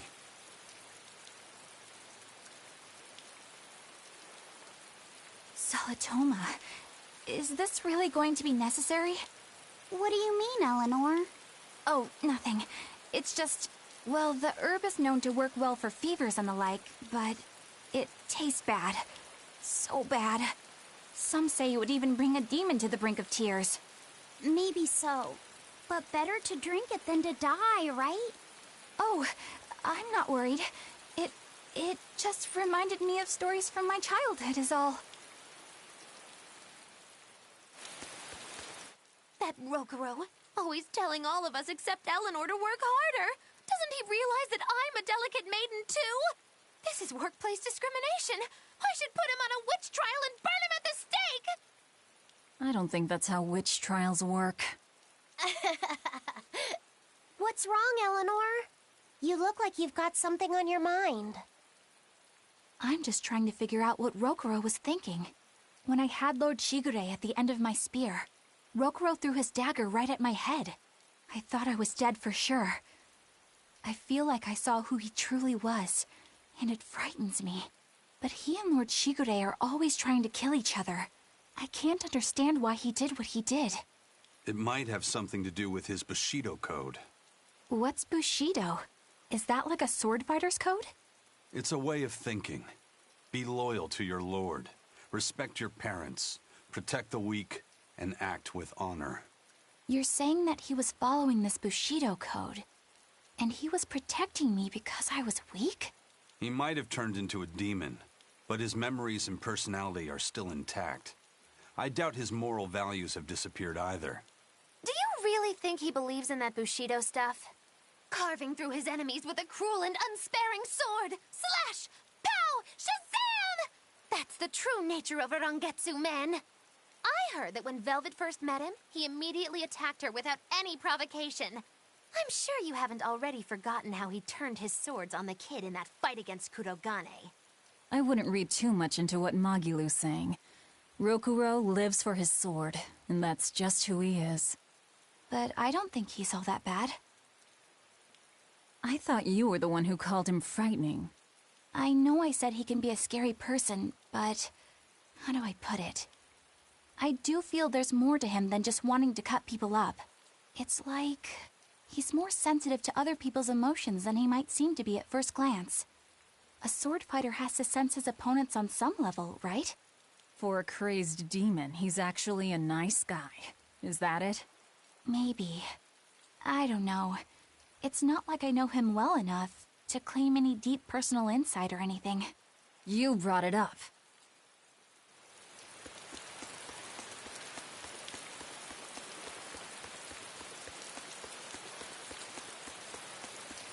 A bit ago, a manacled body got caught in my nets.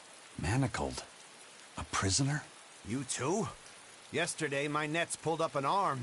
Manacles, even a brand on that one. I really can't take this anymore. I'm losing my appetite, and it's bad for my heart. You said it. Judging by the tides, they would have to have come from that prison island. Is it really just a prison? You think it's strange, too? I've suspected something about that place for a while now. They say the whole island is a prison, but if you ask me, I bet it's just an execution ground. Or it's for experimenting on demons. Experimenting? What do you mean? Testing the demons' capabilities. That's why they need prisoners. Food for the monsters. Not a bad theory. Just kidding! There's no way the Abbey would do something that horrible, right? You sure think of some crazy ideas. I bet all of this is the work of some vicious pirate gang. Yeah, something like that. That guy, he's pretty sharp. Now that you mention it, I haven't seen any patrol ships around there recently. Used to be they'd chase you off if you got too close. You know, you're right. If there are pirates about, it'll mean trouble unless the Abbey tightens up their patrols. The best we can do is keep a wide berth of it for now. We wouldn't want pirates and demons sneaking up on us. I think we'd notice if pirates or demons were around. No way they'd catch us unawares. I can't tell if he's sharp or dull as a brick.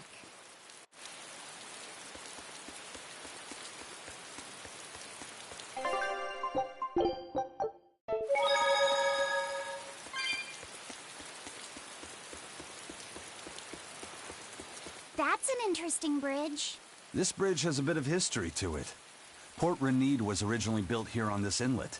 The water's deep enough for ships, but as you can see, it's a bit too narrow for a port. Large ships couldn't come close without a top-rate crew, so Port Renede was used almost exclusively by smaller ships. What about the Von Eltia?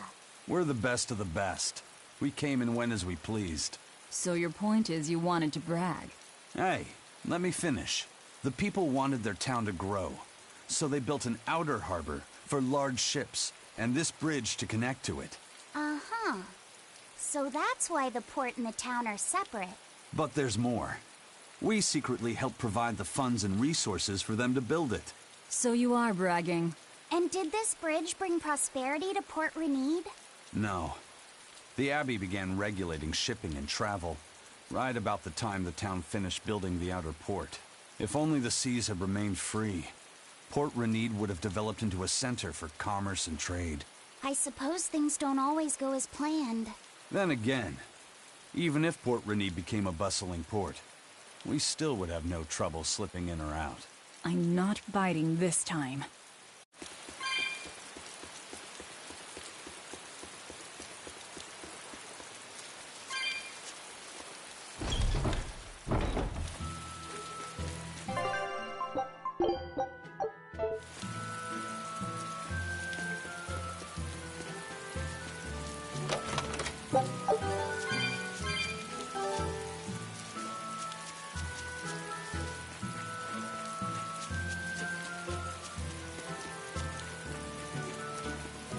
I know I'm repeating myself, but that's just not possible. But the High Priest hasn't been seen since then. How do you explain that? I heard some people from the capital say that he might have been attacked by demons. The Abbey's trying to cover it up, but the truth is getting out. The security at the palace is better than anywhere else. Demons breaking in? Inconceivable. But what if a whole horde assailed the castle? The exorcists guarding the palace are elite, the best of the best. Horde or not, they couldn't have gotten in. But what if they were some sort of giant demons? No matter how elite the guards may be, they'd have trouble against something like that. If giant demons appeared in the capital, there'd be an uproar. I understand your concerns, but please remain calm and trust us. Panic and confusion is just what the demons want. They'll use it to slip into this very town. Well, we know that, but still. It looks like rumors from the capital are spreading. The more chaos there is here, the easier it'll be for us to move around.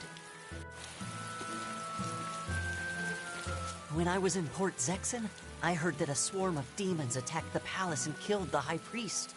No way! Isn't the palace the most heavily guarded place in the world? How did the exorcists let that happen? Bad news really does travel fast. They say that the demons were disguised as humans, but were actually enormous monsters, twice the size of any man. They had razor-sharp horns and 3 burning eyes. They could take over your mind just by glaring at you. If the demons were that terrible, no wonder the exorcists couldn't deal with them. Some rumors say they escaped. Some say a legate took them down in a climactic battle. But no one knows the truth. We should be ready to run in case they show up. Is the world falling apart? Will the bad times return again? A horned giant with 3 eyes, huh? Velvet, you're one scary lady. They said swarm, so they were talking about you, too.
How can I help you today? We're looking for Salatoma flowers. Well now, that's an order I don't get every day. It's not for the Corsair's Scourge, by any chance? The very same. Some of our crew developed fever 3 days ago. I want to take care of it as quickly as possible. Understandable, but unfortunately, I'm out of stock right now. How can you be out of stock? The flower's in season, isn't it? It is, but not too long ago, a demon appeared in Warg Forest, where we harvested. And now the Abbey won't let anyone inside. They what? Why haven't they exterminated the demon? From what little I've heard, they've had trouble tracking the thing. 100 people go in, maybe only one will actually come across the beast. If it's so rare, then what's the danger?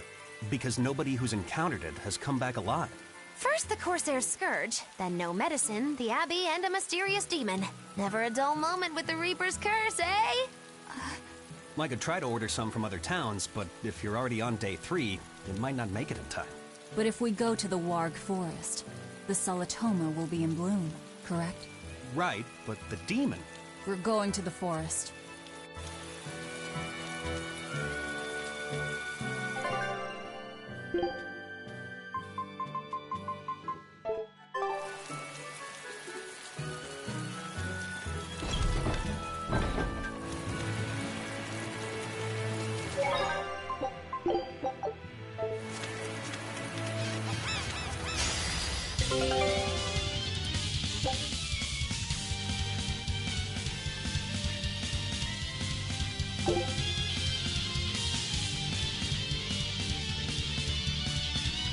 Everyone attack!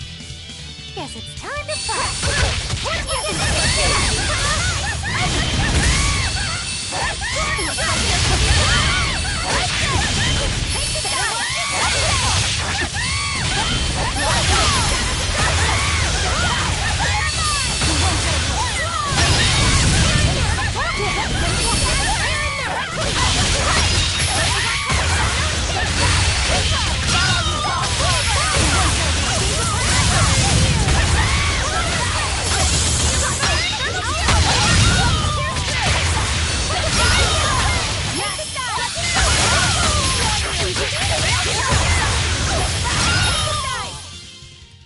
Wow, all sorts of things popped out. Yep, it's a whimsical wonderland over here.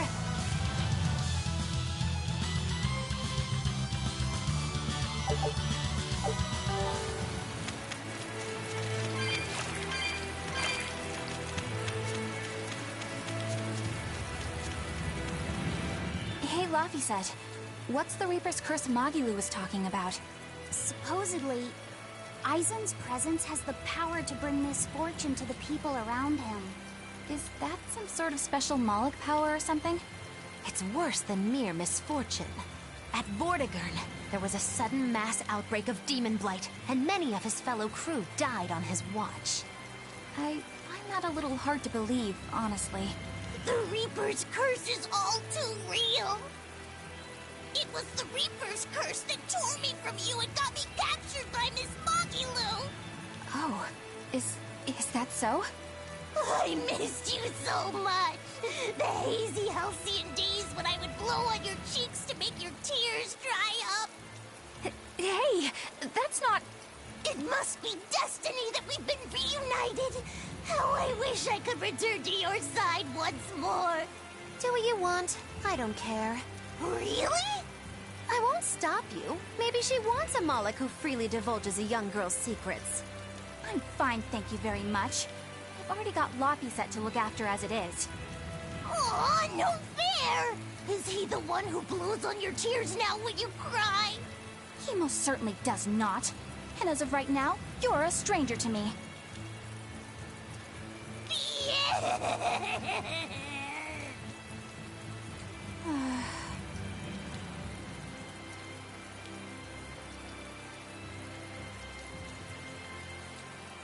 What? Just so we're clear, Laphicet will do no blowing on any cheeks. Of course not. I mean, not that it ever happened in the first place anyway. Just forget it. Yet another victim of the Reaper's Curse!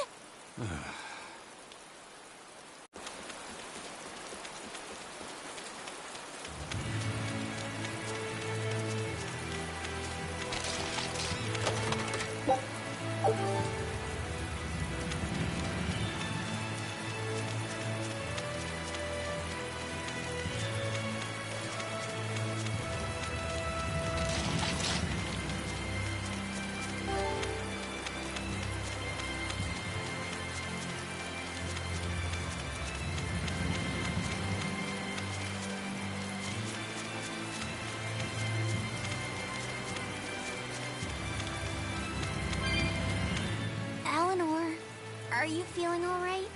Yes, for now at least. I'm glad for that. But please remember, the Reaper's curse is no joke. Is Aizen's curse even real? I'm having trouble believing in it. You never know. Talk like that might give you a stomachache, or a blister, or a bug might fly into your mouth. A bug? Miss Muggy-Lou, please stop making up things just to scare Madame Eleanor. Like when you said that 4 Navy warships tried to detain the Von Eltia and disappeared without a trace? Or that Aizen made a stopover on an island and the men there caught demon blight? Or that a man bumped into his shoulder and started laughing and died from suffocation? Please stop. That's even more frightening. That's a pack of lies. It was 7 warships. Everyone on the island, not just men, caught demon blight. And the guy who bumped into me died from hiccups. Hold me.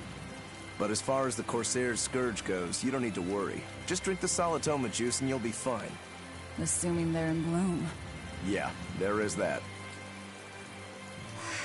I have a bad feeling about this.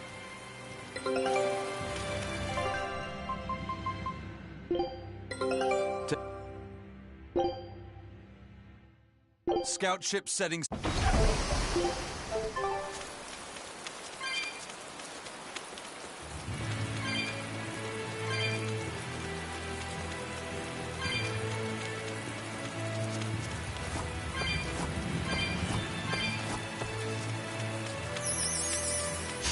We will need to be extremely wary.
This must be the Warg Forest.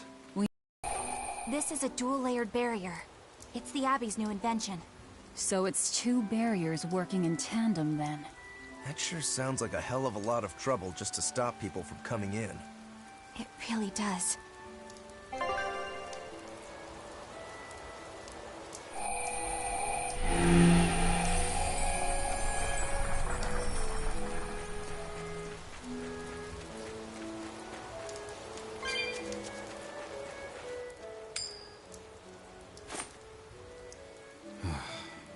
Tails again, huh? That Reaper's curse of yours is consistent, if nothing else. The curse even affects coin flips? Seems that way.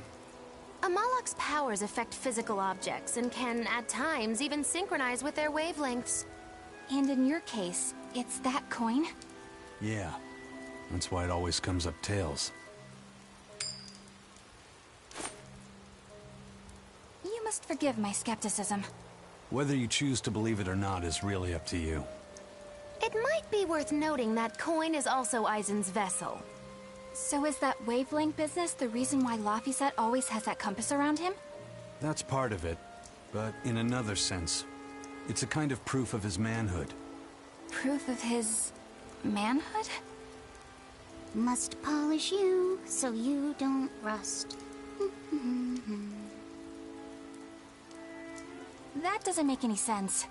For a praetor, you really don't know that much about the world, do you? Ugh. The Reaper's curse. The Abbey needs to know about this. I'll have to investigate further. A coin that always comes up tails. Can Amalek's influence extend so far? I see you're a woman of deep skepticism. I know it's hard to believe, but Eisen's coin really does only come up tails. Wait a minute. Are you using some sort of trick on it, Magilu? Oh, your gaze falls on me then? Well, I am a woman of deep skepticism. And one who holds grudges too, apparently. But no, I don't have anything to do with it. In fact, I tried a little spell to make it come up heads, and it wouldn't take hold. The coin's not gimmicked. There's no trick. See for yourself if you like. This is... the Demon Lord Daos. Good eye. It's from Carl... It's from Carlin! I've never seen an authentic specimen. It's incredibly ancient, and yet it looks freshly minted. There's a reason for that. Gold is normally soft, but they found a way to harden... I know! They cover the surface of a softer metal with a heat-reactive shaped memory alloy! That's what makes it hard to scratch. Right. It's a technique no one alive can duplicate, and it makes any trickery impossible. I might just have to believe in this curse of yours after all. I thought you said they had made the surface itself harder, not covered it with something else. I think you're mistaken. No, I swear you said... Let's just leave it at that. Okay. Shape memory alloy. That's how they did it.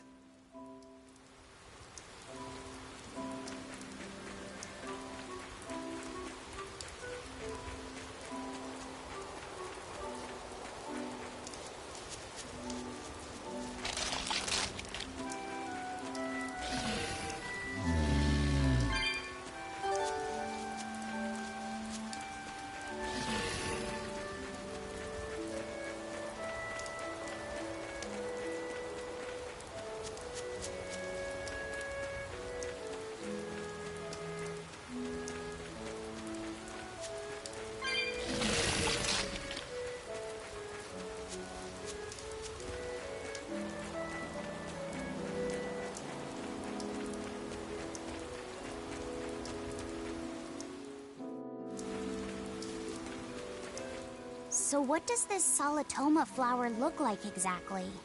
In a word, ugly. The flower itself is purple with leaves and stem of maroon. An ugly flower. All right, I'll keep an eye out. By the way, do you know what Solitoma means in the language of flowers? Was it deceitful coexistence? What's with that? Even its symbolism is awful. Deceitful coexistence. The perfect flower for us. What's wrong, Laphicet? Magilu is right, isn't she? Could be. Eleanor is from the Abbey. I'm not sure that someone like that would ever genuinely want to make friends with us. That's what I thought. But it's not all quarrels between us. There's commonalities, I guess you could call it. We share common ground. Deceitful coexistence doesn't trouble me at all. I'll always be here for you, Madame Eleanor. You and I shared an eternal vow that binds us together. All I did was make a pact to tether you. I'd appreciate it if you didn't talk about it in a way that could create the wrong impression. Madame Eleanor, you're so cold. Try your eyes, Bienfu. You still have me, don't you? Oh, Miss Magilu, you're the only one for me, honest. Good, good. Now think hard on my kindness and do as you're told. Yes, ma'am. I'll just have to hang in there until I find a new love. Laphicet, think about deceitful coexistence this way. Demon, exorcist, Moloch, pirate, witch. We're never going to be a single cohesive unit. But each of us understands where the others are coming from in a way that's very real. So it's not really a deception. Yeah, not really. I think selfish coexistence might make the better fit. Maybe so.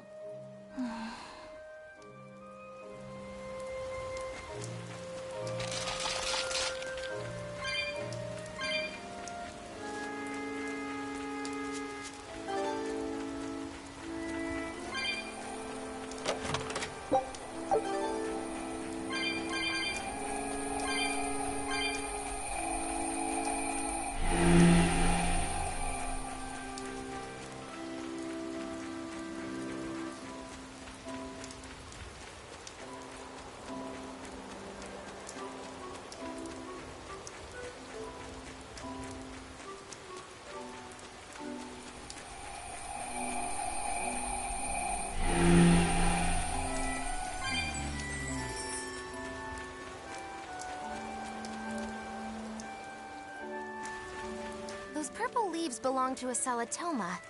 Be on the lookout for the ugly flowers. Ugly purple flowers. Got it.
You there! What do you think you're doing here? We could ask the same of you. Fire water! Looks like you're gonna be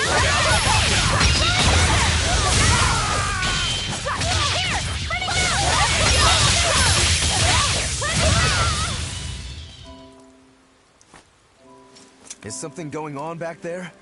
They didn't look like they were demon hunting. Are you making that move? No, it just did it by itself. He's in sync with his compass, just like Eisen and his coin. Eisen, you're an Earth Moloch, right? Do you sense anything around here? No, I don't. It seems Laphicet's senses are sharper than mine. It stopped, but something still feels wrong. Like what? It kind of feels like when we got sealed inside that Earth Pulse. So a force similar to Inominat's power? I'm starting to think this may be no ordinary demon we're dealing with here.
It looks like a dead end up ahead.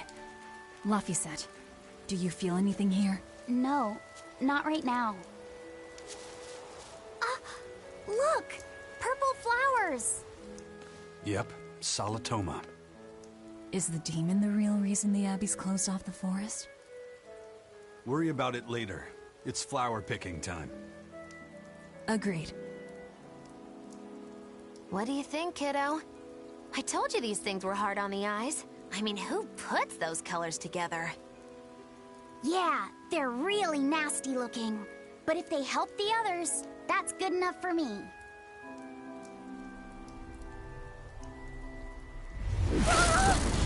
Laphicet! This must be the demon we were warned about. Are you all right? I'm okay. So much for this demon being hard to find. Is this the Reaper's curse yet again? We're just getting started.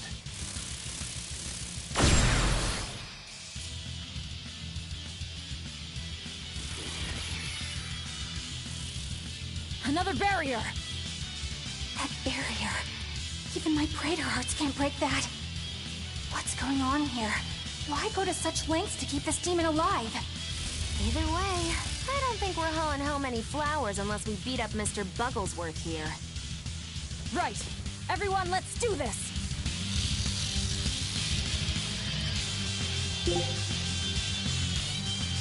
Rolling black Boy, this thing is so cool! I want to be a bug. So Spirit Police! You won't! Here's your justice! Fighting order! Is it hot or is it storming? Blast ball! Take down! I'll help you! Let's up! It's a big yelling! Let's it go! Battle Stealer! Spreading mound! Gaze upon my fire dragon!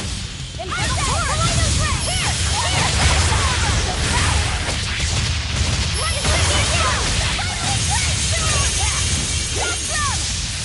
Incandescent Steam! Pyrogenic Wind! Dragon!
Phew! Insect collecting is a sweatier hobby than I thought.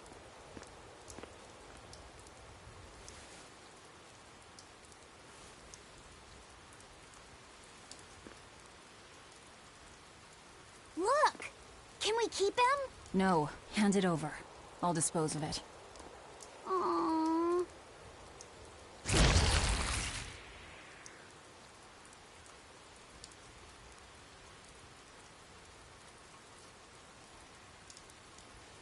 The Abbey had some reason for protecting it.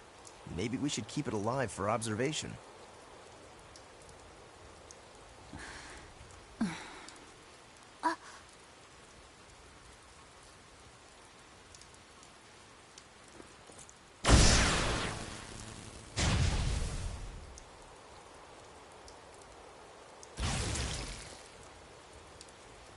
You want it, you feed it. I will! I'll take care of him. Anyway, now that we've got these flowers, Eleanor and my crew ought to be out of danger. Hey! Forgetting somebody? It looks like we've closed the door on this little episode.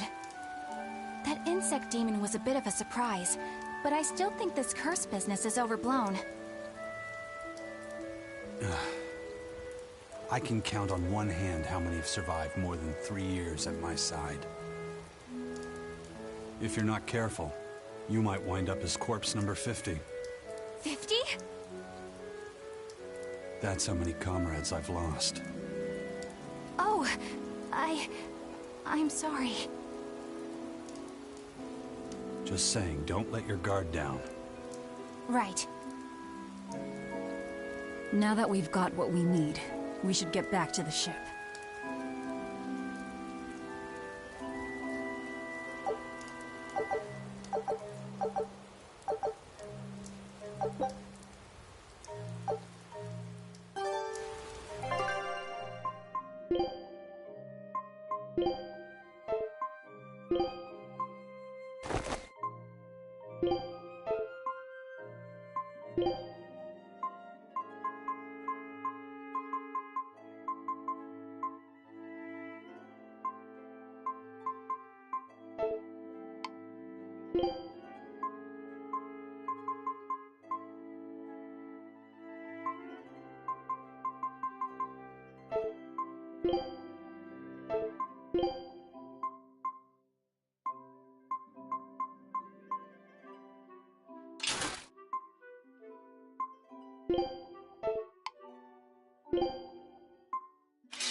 Scout ships. I wonder what they call this kind of bug. You're way into that thing, aren't you?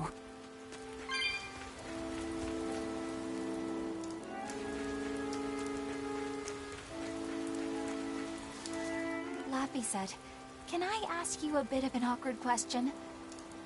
What kind of demon would you say Velvet is?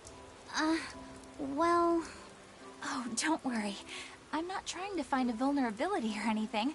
I'm only asking out of curiosity. It's not that I doubt you, Eleanor. I just don't know much about her myself. You've fought against her, haven't you? She consumes her enemies with her left hand and claims their power. She's a demon like absolutely no other. Plunk just about any demon down in front of her, and I bet she could devour it in a single gulp. Yeah, I'd say that's pretty much true. Sometimes demons that she doesn't entirely devour turn human again, but... What? You've seen demons turn back into humans? Is it that big of a deal? Of course it is! Everyone knows that once you catch demon blight, that's it. There's no turning back. Although, I did see it happen with the High Priest Gideon. I wonder if there's some kind of connection. Not that it matters if he turned back. Demon or not, he's dead either way. Whatever it is, it's of no concern to a pirate. If I were you, I wouldn't worry about what's normal. If things were normal, we wouldn't have found each other. You have a point. Sorry I couldn't help, Eleanor. No, you didn't do anything wrong. But I need to keep digging until I find out more about the kind of demon Velvet is.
It looks pretty tough.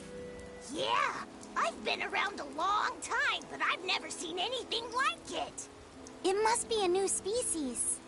Incredible. A new species is usually named after the person who discovered it. The Laphicet rhinoceros beetle, then? Rhinoceros beetle? Whoa now, that's a stag beetle if I ever saw one. No. Those things may look like pincers, but they're actually horns. A three-horned beetle will cause quite a stir in the bug community.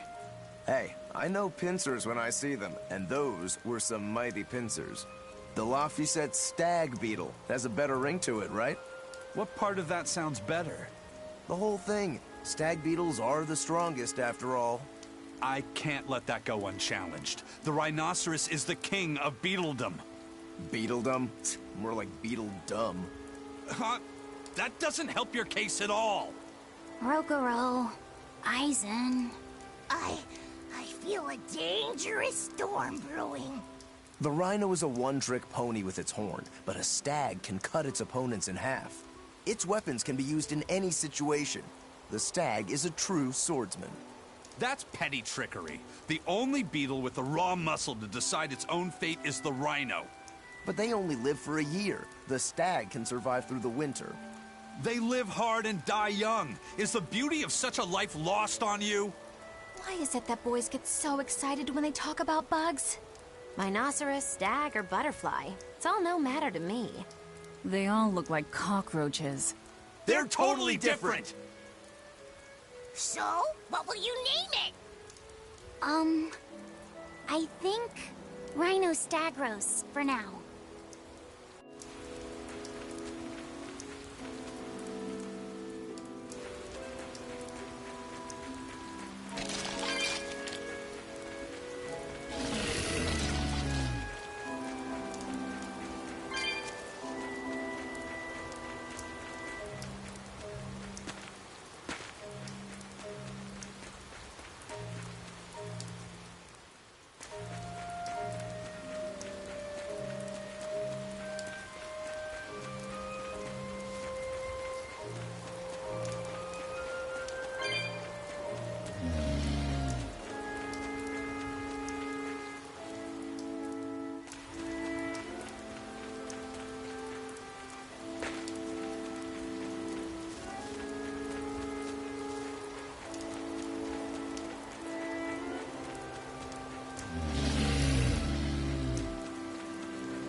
Salatoma flowers smell so sweet, like raspberries. Let me smell. Oh, they smell tasty. Do they really taste that bad? They lure you in with their scent, but once that flower hits your tongue, its flavor transforms into something dreadful. Dreadful like how? The petals melt into a liquid thousands of times stronger than mint, and the leaves and stem taste richer than the richest beef tongue. The two flavors clash and fizz on your tongue, and your whole body is racked with choking pain. What? Seriously? That's what Ifrit told me anyway. It's actually true. That's exactly what it's like. You've tasted it before, haven't you? Is there any way around it? You can squeeze it, boil it, mix it with honey, but nothing gets rid of the taste. Trying to mix it or sweeten it makes it even harder for some to swallow. Have you taken yours? No, I'll do it once I'm back on the ship with the pirates.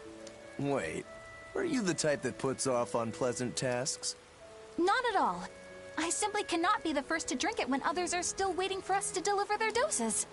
You do know that you'll have to drink double the dose after you start displaying the symptoms, right? Are you certain?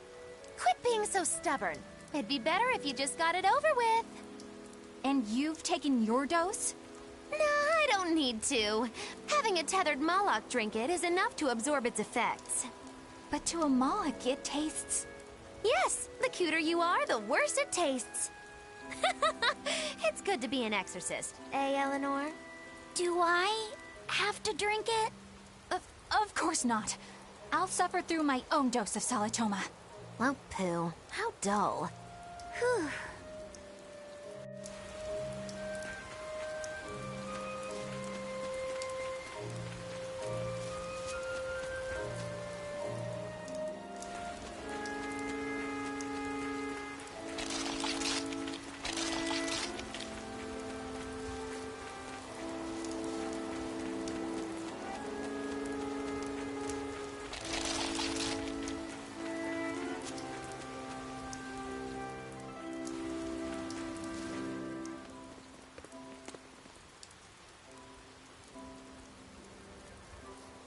You think there's any chance that wanted Moloch would launch an attack here? His target's probably Loringen, but stay sharp just in case. He might try to break open the bug cage as a diversion. Wanted Moloch? Loringen? First that demon Rex Helivis, and then Eleanor betrays us? We're never gonna catch a break. Quit whining. Cleaning up messes is our job.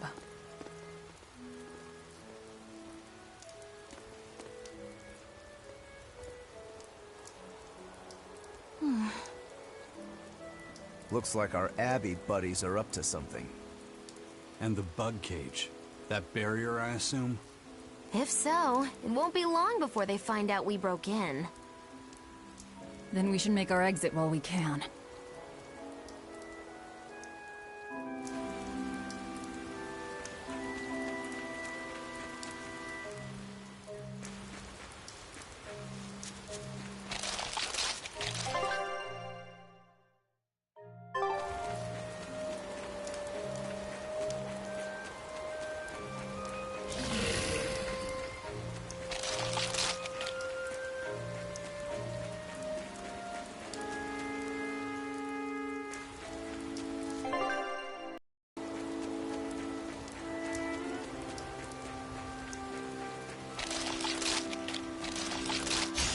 Don't waste my time.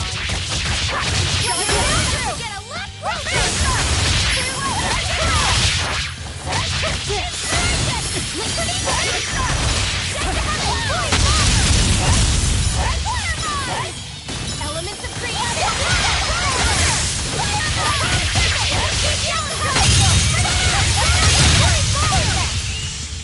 Try as they might, it won't change anything.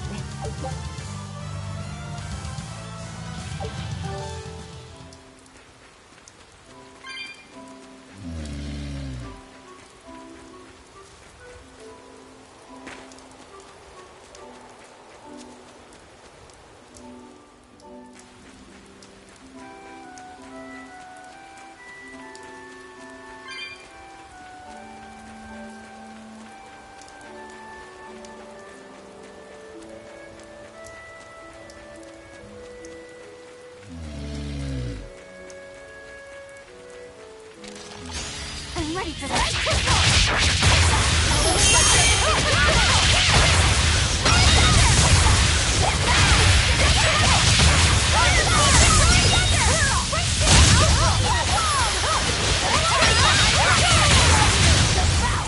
I hope I did a good job.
Woo!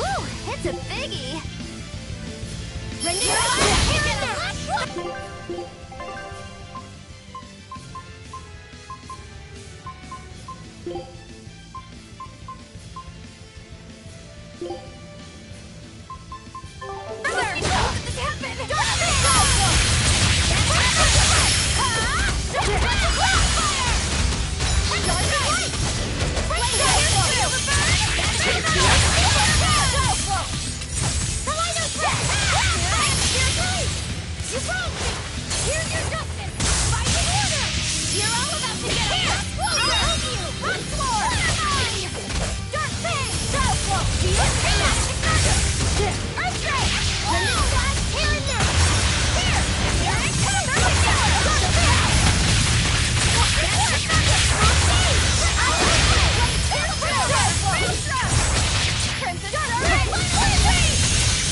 Thank you!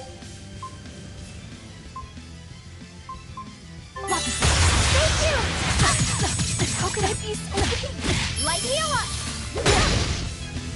Hello there! Through troubles, receive life's blessing! Through troubles, receive life's blessing! Shadow flow! I'll help you! No, I can't die. Velvet! Disgrace.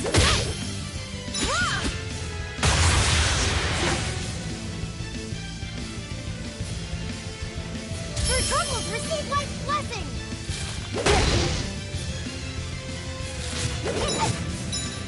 Shadow flow! I'll help you! Through troubles, receive life's blessing! Whoa there!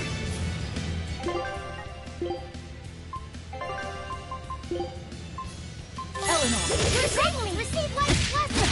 Light of light, illuminate us! Light of light, illuminate us! No, I can't die here.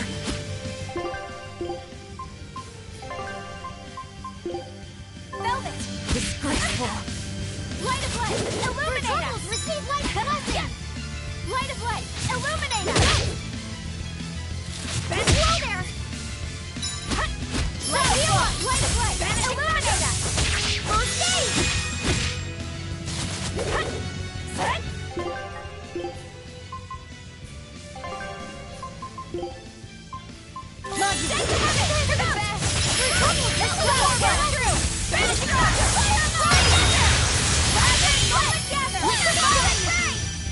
Is it hot or is it just me? No, I can't die here. Light of light, illuminate us!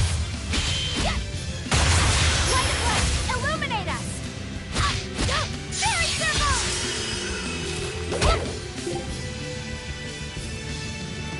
Light of light, illuminate us!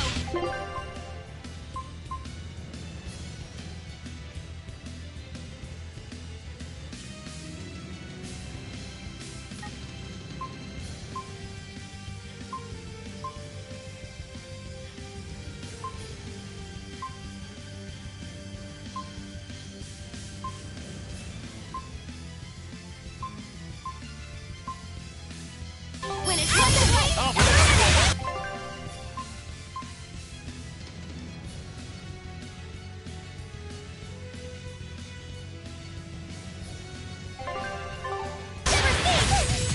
Dark despair can...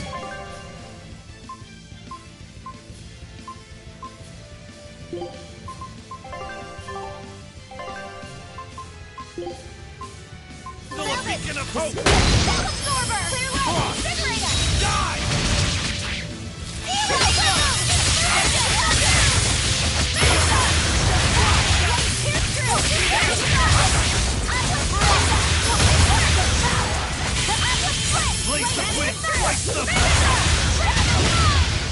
That was a considerably powerful enemy.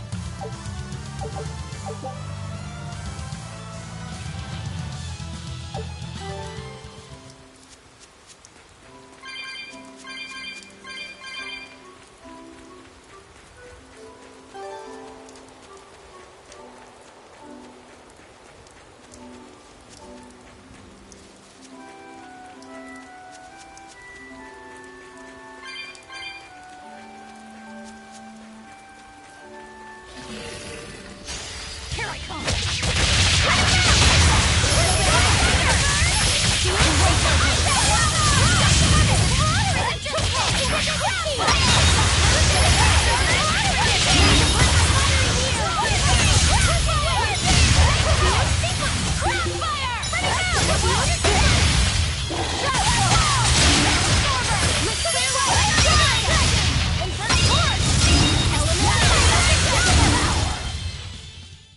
I'm not a fan of long, scary things. Have you looked in a mirror lately? You really go crazy with all that paper. You think I'm the one that's going crazy?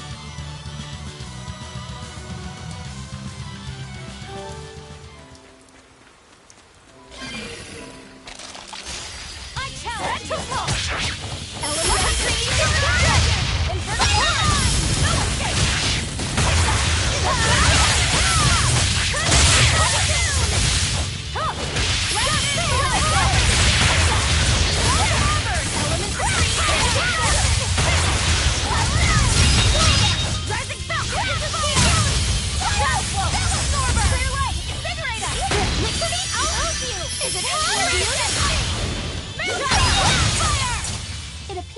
finished here.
Hey, how goes it? Zavid! Easy there, bro. I don't got time to spar today. We got a date lined up. That artifact you've got belongs to Ifrid. Why do you have it? Just picked it up off the ground somewhere. Don't screw with me, tough guy. I have ways of making you talk. Ha! I wonder how much pain gets you to open up. You're the one about to be tested. It's not up to you how this goes. If I want to talk, we'll talk. If I want to fight, we'll fight.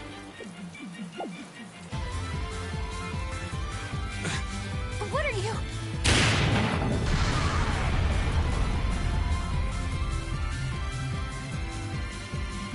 I'd play more, but I don't want to keep old Pointybeard waiting.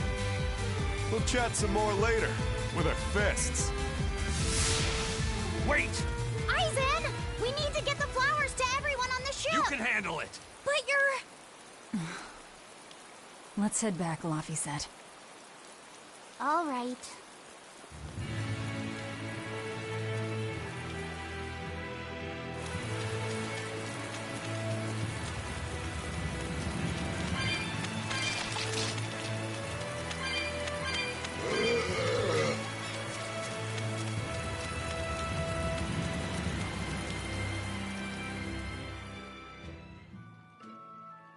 That thing Zavid was holding? What do you think that was? From the sound of it, it seemed to belong to Ifrid. I've never seen any object or art quite like it. Maybe it's that relic Ifrid brought back from a continent across the sea. An art from another continent. Do you think Aizen will be alright? That Moloch seemed to know what he was doing. I'd rather we just stayed out of his way, but... First the throne, and now here. What is Zavid after, anyway? He was probably just making up that date business. But still, old Pointybeard? Just like Ifrid. When I was talking with Benwick, he said Ifrid had a pointy beard. You don't say. Then I bet Zavid is that wanted Moloch the Abbey's looking for. Yeah. He must be aware they're after him. And then he baited Aizen into following him, using something that belonged to Ifrid. And I'm pretty sure Aizen knew that, but he went after him all the same. Ugh, this can only go well, I'm sure. Is Aizen in trouble? It doesn't matter either way, if his Corsair scourge goes untreated. For now, let's get back to the ship.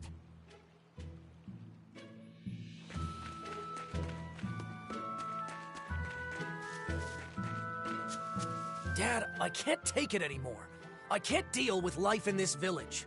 There you go, with the whining again. Those two, they seem to be rather upset. Best stay out of it.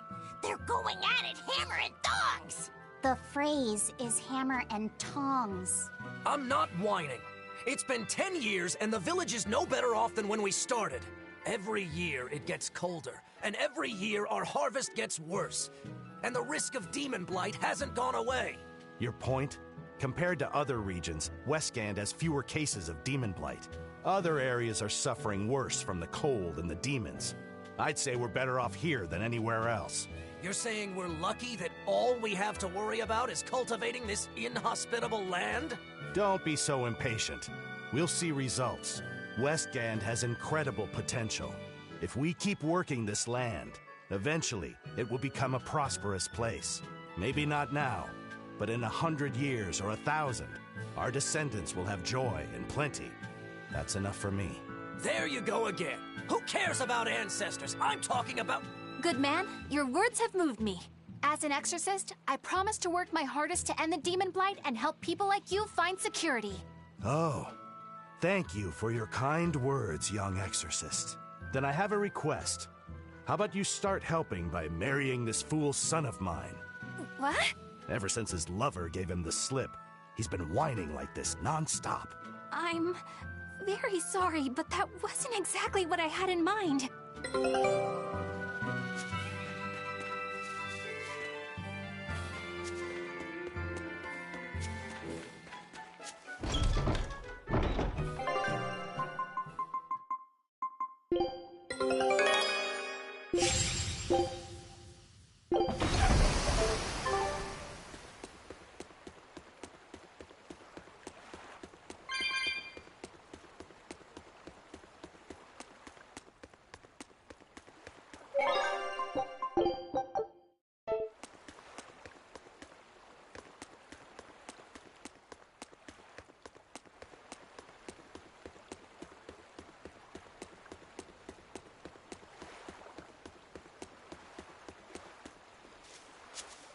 Look!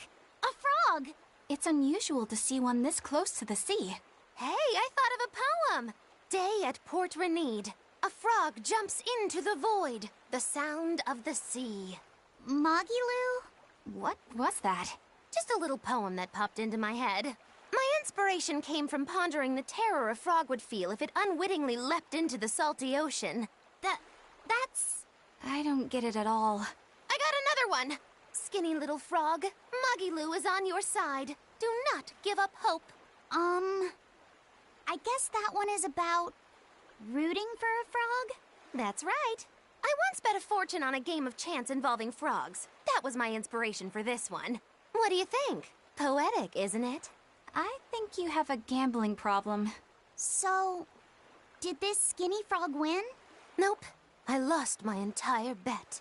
I think we can call that poetic justice.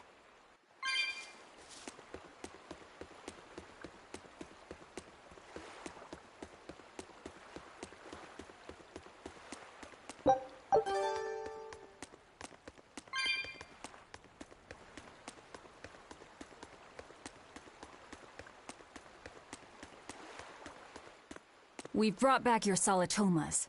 Drink up. You've saved us! But where's the first mate? We bumped into some wannabe tough guy Moloch, and he just took off after him. What? That must have been Zavid! Why didn't you guys follow him? And leave you all with the Corsair Scourge? Yes! Eisen's the one in danger here. Is it because the Abbey is after Zavid? So you even knew about it? I heard the details from a merchant who deals with the Abbey. Some big-shot exorcist named Melchior has set up a trap for Zavid and Loringen. If Eisen gets caught up in that, he might not make it out alive. So now there's Melchior to worry about. Why is Lord Melchior assuming direct command to capture Zavid? Wait, that's not important. What matters is I can turn Laffy's head over to him and finally return to the Abbey. Melchior is a legate. A powerful enemy, trap or no. Ugh, you guys are useless! Well, fine. If you're not going to go help him, we will. What makes you think you're capable of being any help?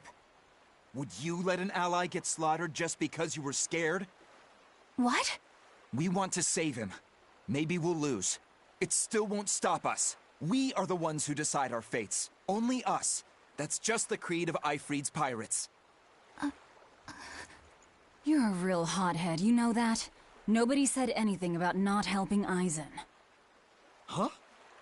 You all stay here, take your medicine like good little boys, and be ready to welcome back your first mate and captain. The captain? Why else would Eisen knowingly barge into a trap, if not to save Eifried? Of course! Leave the ship and crew to me. Here, this one's for you.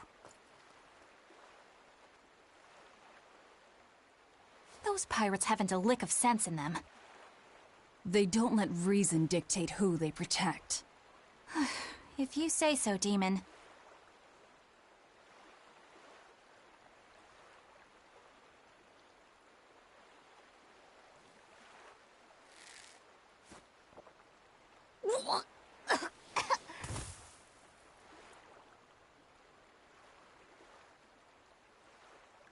Now, about where Eisen's headed.